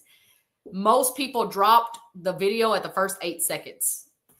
And I was like, the average person is not going to look at your video for more than 15 seconds unless you said something exciting within those first 15 seconds. But what's not exciting is saying the same thing repetitive. And I told him that. I was like, I'm not trying to be mean. I was like, but you got to look at your insights. You got to see what the hook is and what you need to say to make people stay. Because if they don't stay, it just kind of, your views go completely down and they tank and they don't push out your video. The algorithm will not work for your video. Hey, don't put my TikTok on there. Too late now. I did not expect that. Everybody's got moderator ability, so they can drop whatever links they want. My TikTok, y'all, has nothing to do with fish hobby. It has nothing to do with the fish hobby, guys. I literally play video games. Well, that's the worst thing you could have done now. Now that everybody's going to go on and see what's going on. No, like, okay, it's boring. My TikTok is about knitting. That's not helping either. But, oh God. Oh man. So, but yes, like I did talk to Jeremy about that. And like one of the things that I've noticed, if he's only talking on a video and he's talking for 3-4 minutes on a video and it's just him, people stop looking. So start with the tanks where they, kind of get a good intro in there with the tanks and then start talking, but make sure it's kind of get a hook in there. You got to get a hook. You got to get a hook. Let me see. Half of J&N Aquatics doesn't even care about fish. That's not true. Look, beef. Look, in my tanks, leave me alone. I love fish. That's Nick. It's just he's actually, I love watching his videos. And I haven't really talked about this. I need to do this in my next time I do my plug videos, but I've been really enjoying the perspective that Nick and Skeptic have been bringing into the hobby. I know a lot of people, it's an acquired taste, I guess, but I like the fact that they're willing to pick a topic, really, deeply dive in and do some research on these. And even though there might be topics that people are always kind of talking behind closed doors and don't want to do it in front in a public setting like this because, they don't want to be disliked, they're willing to take that chance. And it's been really, really interesting to watch what they've been doing. The both of them, I really have enjoyed it.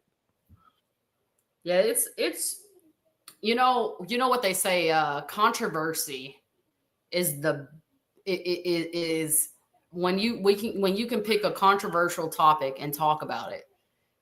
It's like one of the best things to do because it's sad to say, it's kind of crazy to say it, but if I'm picking a subject that's going to cause a lot of controversy, that chat is going to start going crazy. For instance, that Gulf of America thing, controversy. Something like that is a topic. It has nothing to do with the fish hobby. So we're not going to converse, have a whole argument over, but that is controversy. So for instance, I feel like in the fish hobby, water changes. Every time someone talks about water changes, I swear you have people saying, oh, they're an idiot. They're this, they're that. Like it's controversial in the fish hobby. What I like about Nick, for example, he'll pick the topic, whatever he's going to talk about, but he'll do a lot of research. Extensive amount of research. The last one he did that was really interesting was on an insistence of one of his friends that was saying that he's no longer going to be able to have quality brine shrimp because Aquarium Co-op can't seem to stock them lately. Nick was so diligent that he went and found who the actual manufacturers were in China. He found the shipping orders. He did above and beyond any research that I would ever do. And he was able to lay it all out. And he found exactly an equivalent brand that would yield the same results, if not the same product. But it was really interesting to me to see how much time and effort he really put behind. He wasn't just speaking, and pulling information out of thin air. He was like, no, here's the information. This is where you can find it. So that to me is where I go, okay, this is somebody that's really, really, diving in deep and bringing the receipts to what he's saying. He's just not saying, this is this, and that's because I think so. It was really interesting to see that. And but I'm I know most people don't care about that, but I really do appreciate the time and effort that he put into it, because it was really interesting. I mean, it was he did a live stream on it, and it was one of the most interesting live streams that I've seen in a long, long time. And they provided value. Yes. Okay, like it's not saying, hey, don't buy aquarium co-op products. Hey, if you cannot get this from aquarium co-op, here is your other option. This is another option for you. It provides value. Like anytime you can provide value into someone's life, like you're gonna be interesting. You got to be able to provide some type of value, like on anything. And that's really with everything in life, though. If you're not providing value, then you're not really worth anybody's time. Yeah, I mean, it's just it's a matter of fact. If I don't provide you value, you're not going to want to watch me, and you're not going to want to listen to anything I have to say. Yeah, no, it was like I said, I just like, for a while there, I wasn't sure what was going to happen with YouTube and the aquarium, the aquarium content that we consume in here. But it's really nice to see a fresh take on a lot of this stuff, and seeing people finally tackle some of these quote unquote controversial topics.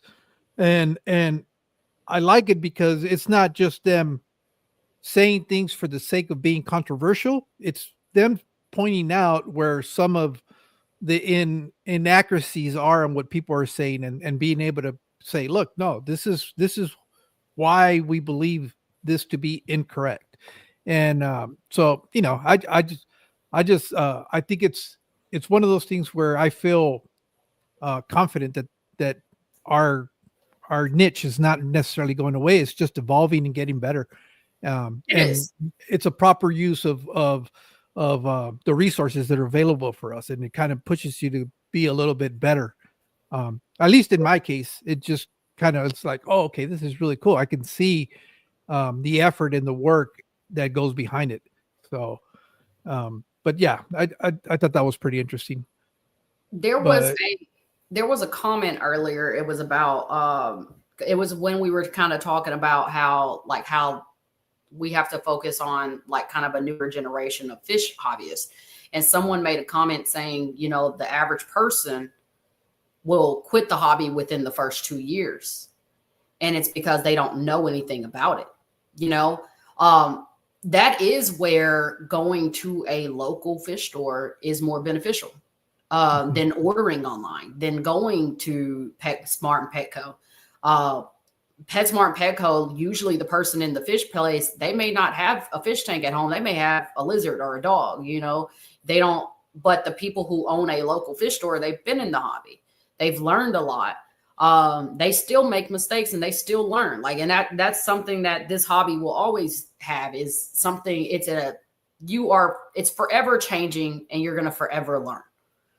There's always something that's updated that makes something better, or there's something that somebody found out that, okay, this is where I need to start leaning towards. Like you were saying earlier about the Wallstep method and how you have your tanks. You went and did some research, and you looked at one person, then you looked at another person, and then you created your own entire different thing that works. And you can make a video about it, and you can tell someone else that's coming new into the hobby, like, hey, I made this mistake and I made this mistake. This is exactly how you need to do it, step by step. Follow me in my fish room and watch me do it. Set up a tank. You're providing. I'm laughing because Funk tells me that all the time. He gets on my case. Him and Fathom Aquatics is like, dude, you could do this. Why come you didn't do a video on this? I go, I don't know, because I come in the fish room and I start working, and halfway through there I go, oh, that would have been a good video. You can literally, like, if you don't want to talk on the video, and see, I've noticed this on my on my TikTok videos. Okay. So I am a TikTok shop affiliate, which means I sell stuff on TikTok. Sometimes I'm using something and I have to make a video about it and I just won't talk on the video. I'll just do what I need to do and then I'll talk after the video. Yeah. So you could literally set yourself up a camera and just film yourself doing whatever you're doing. Just remember to set the camera up and then just go in and check on the camera every now and then, make sure it's still filming, but do what you need to do and then go back with a voiceover. And like different things like that. Like I said, no, I do not want the link posted again. But you can post our business TikTok. We need 1,000 followers on there so we can start going live. But I need to work on that one. But but it's just like, I've learned different things that work and different things that don't on that. And I've noticed even on that, when I talk too much on the video, if I'm not on live, like on live, I can talk all the time and people are going to stay and listen to me. I don't know why, but they stay and listen. And, but if I talk on a video, they'll scroll past it in 10 seconds. They won't even sit there and listen to you. But it's two different people. Like when you're scrolling on videos, you're just kind of scrolling. You only want to see it 8 to 10 seconds and that's your attention span and you're done with it. When you're on live and you're talking about something, it would be different if we sat here and we talked about the same subject for over 15, 20 minutes. It would get boring. Yeah. And you have to keep engaging with see, J&N TikTok. That's the TikTok to follow. That's the fish TikTok, you guys.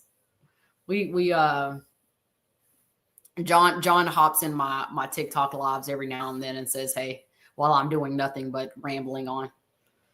But yeah, I have an account, but I don't do any lives on there.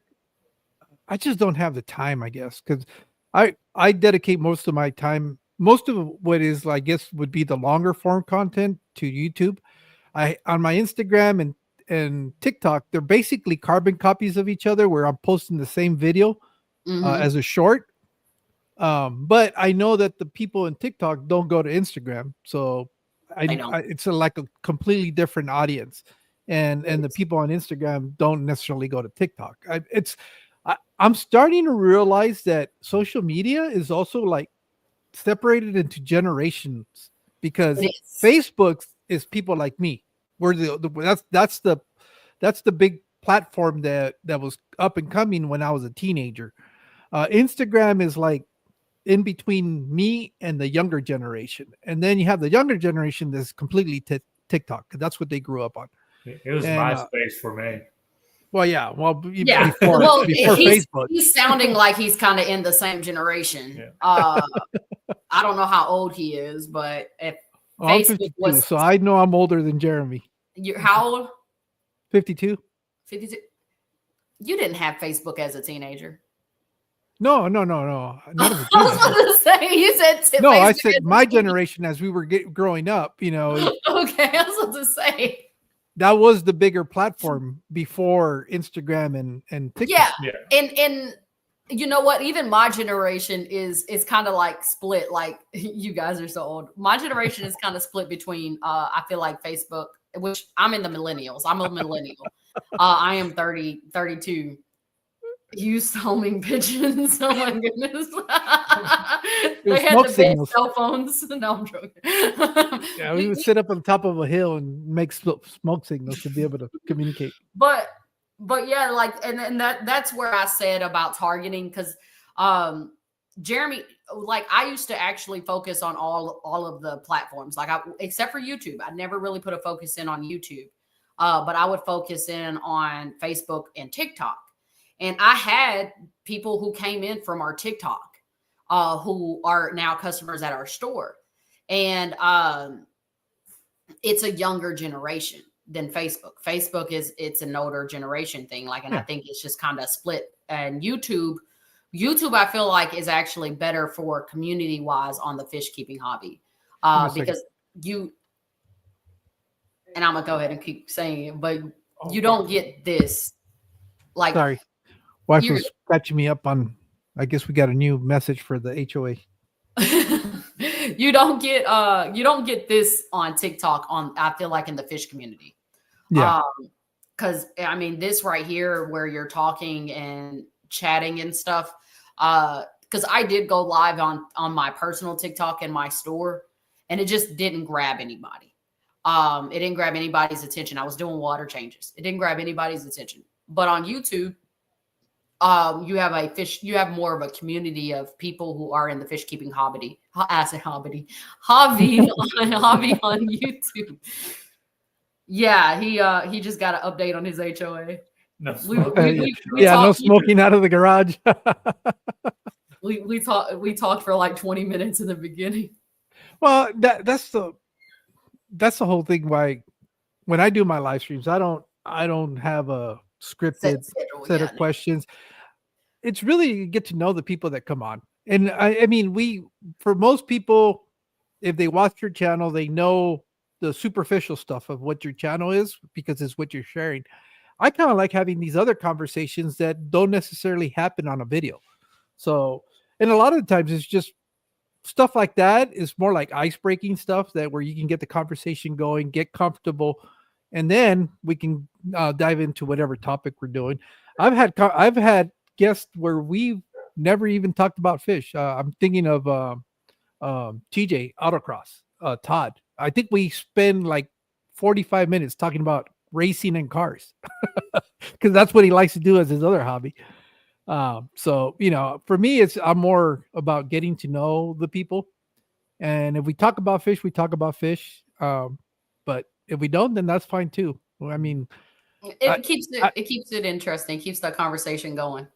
So far I've had success with it. So I'm not changing it. It works for me. It's worked for my guests. They feel like they feel good after we're done. So they're not sorry about coming on as a guest. So yeah, I guess and like I said, it kind of provides value to the viewer too. Some of the questions that we have gotten like asked by you and as well as the people in the comments, it like I said, it goes along those lines. You're providing value, you're providing information, entertainment as well. So well, and the biggest thing, especially you guys, that you guys are relatively new to setting up your store.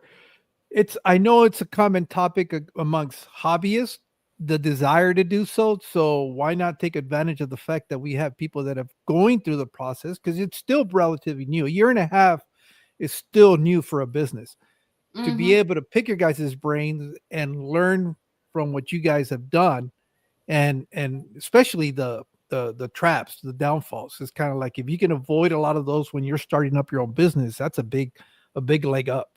So that's why I really appreciate the fact that you guys were on today and willing to talk about it, because sometimes people don't want to talk about that side of it. It's like, oh, let's talk about something else. But you guys willing to share your guys' experience, your growing pains, your successes. I think that's super valuable for people that are contemplated opening up a brick and mortar.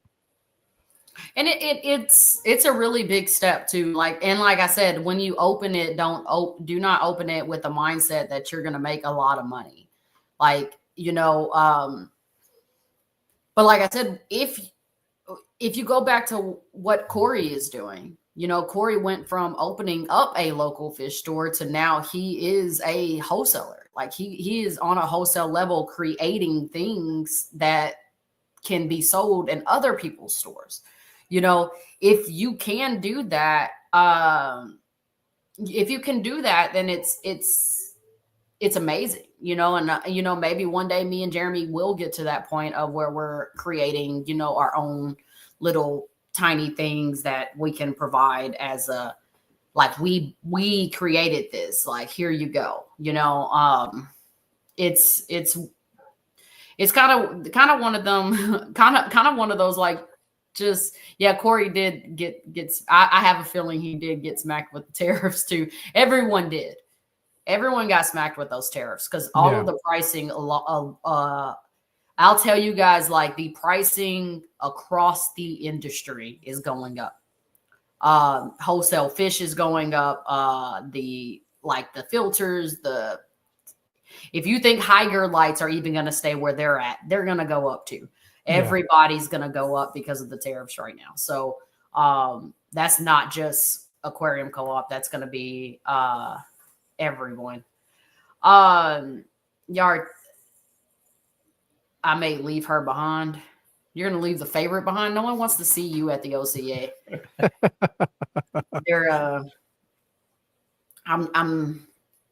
He said, oh my God. He said, that's why I exclusively still don't come into don't come into our store. Yeah. I don't know. No. That's is there anything else that you guys would want to share with somebody that might have aspirations of opening a store that we haven't touched on? If you have a local store near you, talk to them. Yep. Be open, honest, confront them. Don't go behind their back. And that's not where I was going with it, but that's true too. That's true too. Do not, because the very first thing one of the worst things you can do is go be a customer in someone's store and then go open up a store that's competing with them without ever telling them that you were about to do it, without giving them a fair warning. You already went in with a sour competition. Yeah. Like at least give them a heads up. Like, I'm not really concerned if someone opens up a store near us. Yes, it would probably take some of our customers a little bit, but then our customers are going to be our customers and their customers are going to be their customers. Go to as many stores as you can and talk to the owners and get tips and listen to the tips. Like what John just said, drive to as many stores as you can and talk to the owners there. Listen to what they say, because what they're telling you is 100% true. It's accurate. They're not going to sugarcoat it unless they're trying to stop you. I would say go to some of the ones that are not local fish stores, go out of your area and say, or if you're going to a local fish store, don't tell them you're like, just talk to them first and then say, yes, I'm thinking about opening up a store in this area. But get their honest opinion about it. Get some and do some research on YouTube too. There is a lot of people on YouTube who talk about how to make money off of fish. And a lot of the times they're going to tell you not to open up a brick and mortar. Mm-hmm. A lot of the videos do talk about that. And I've seen that a lot. They say, don't open up a brick and mortar because you can make different. It's just one of those things. Like, we did make pretty good money in our house and we did not have to pay for all of the stuff we had to pay for now. But we couldn't have gotten as big as we have gotten that when we were in our house. So it's one of those things. When you guys were doing the business at home, did you run into the issue with some wholesalers not wanting to sell to you because you didn't have a brick and mortar? They will not sell to you. They will not sell. Yep. When we rented out of our home, we did not buy from wholesalers. We actually bred all of our own fish and we propagated all of our own plants. That's why I said we made a little bit of money, but we had to do it all ourselves. We could not buy from a wholesaler at all, period. Because we couldn't put a sign outside that said we were a business. We lived in the city limits and you can't do that.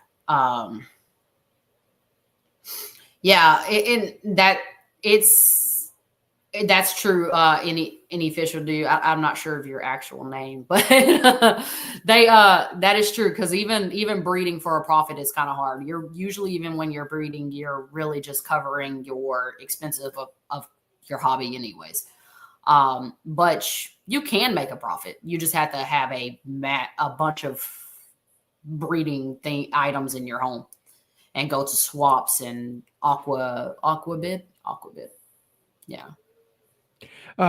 We're already 2 hours and a half in, but let me ask you real quick. Do you guys have is there any local fish clubs in your guys' area, or do people have to go elsewhere to go to a club?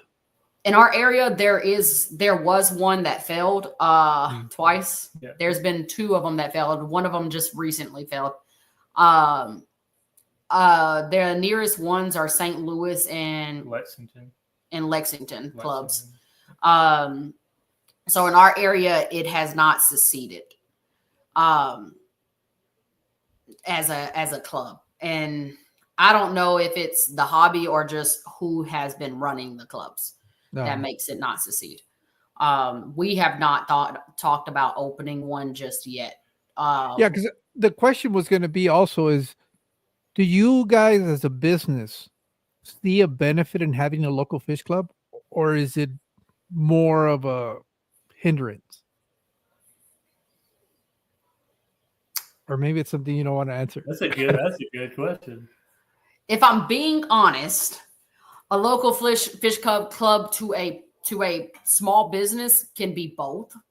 Okay. It could be a hindrance and it could help.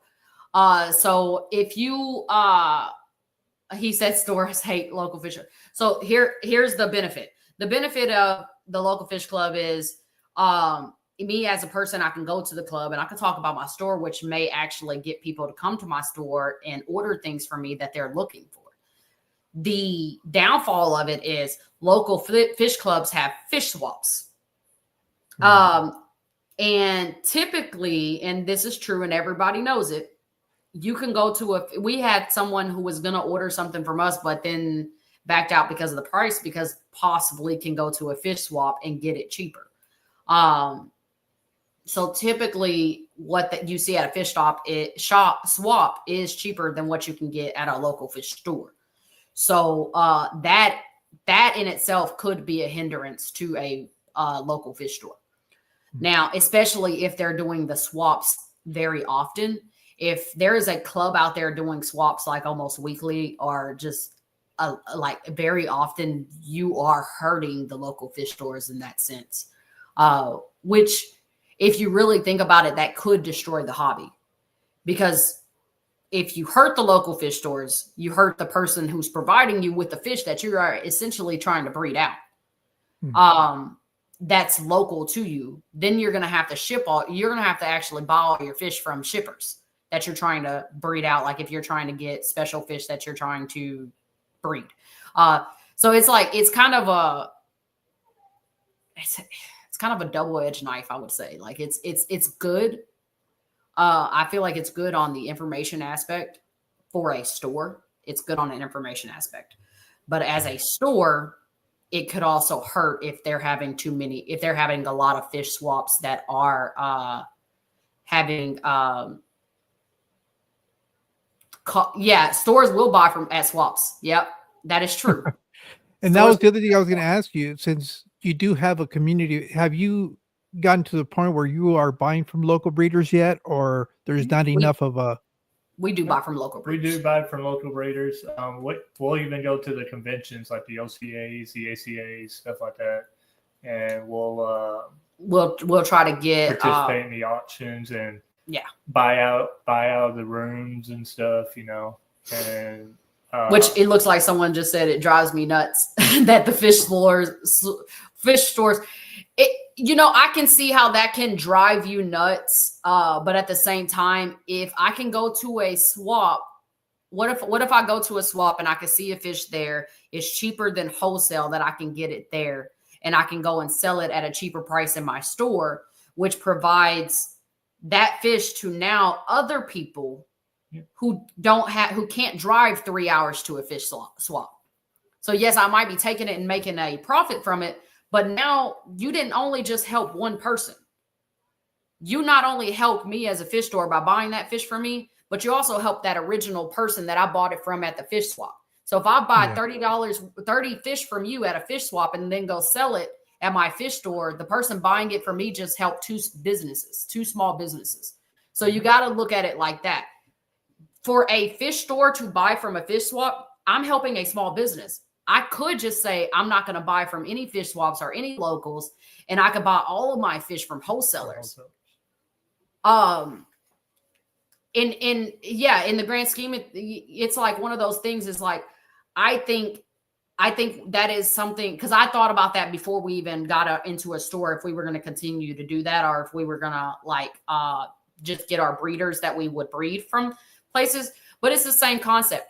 If you go to a fish swap and go buy fish, right, that you want to breed, you're buying it from somebody else, and now you're taking it home and you're breeding them, and now you're making a profit from the original fish. It's the same concept. It's just, it's a local fish store. And then you have to, you just gotta remember in the mindset of things, you didn't just help one person, you're helping two businesses. And essentially you're probably helping three, because that person that's breeding the fish in the first place, they may be buying it from somewhere, or they're buying their food. I've seen that some YouTubers are making their own foods, and a lot of breeders are buying their foods. So you're helping multiple small businesses. And do you care about the small businesses, or do you want all of the corporations to have the money? It's really where it goes. Do you care about people or I had always found it interesting, because I know the local club in Phoenix will have the swaps at local fish clubs. So I was always curious to see how that dynamic actually worked out for both parties.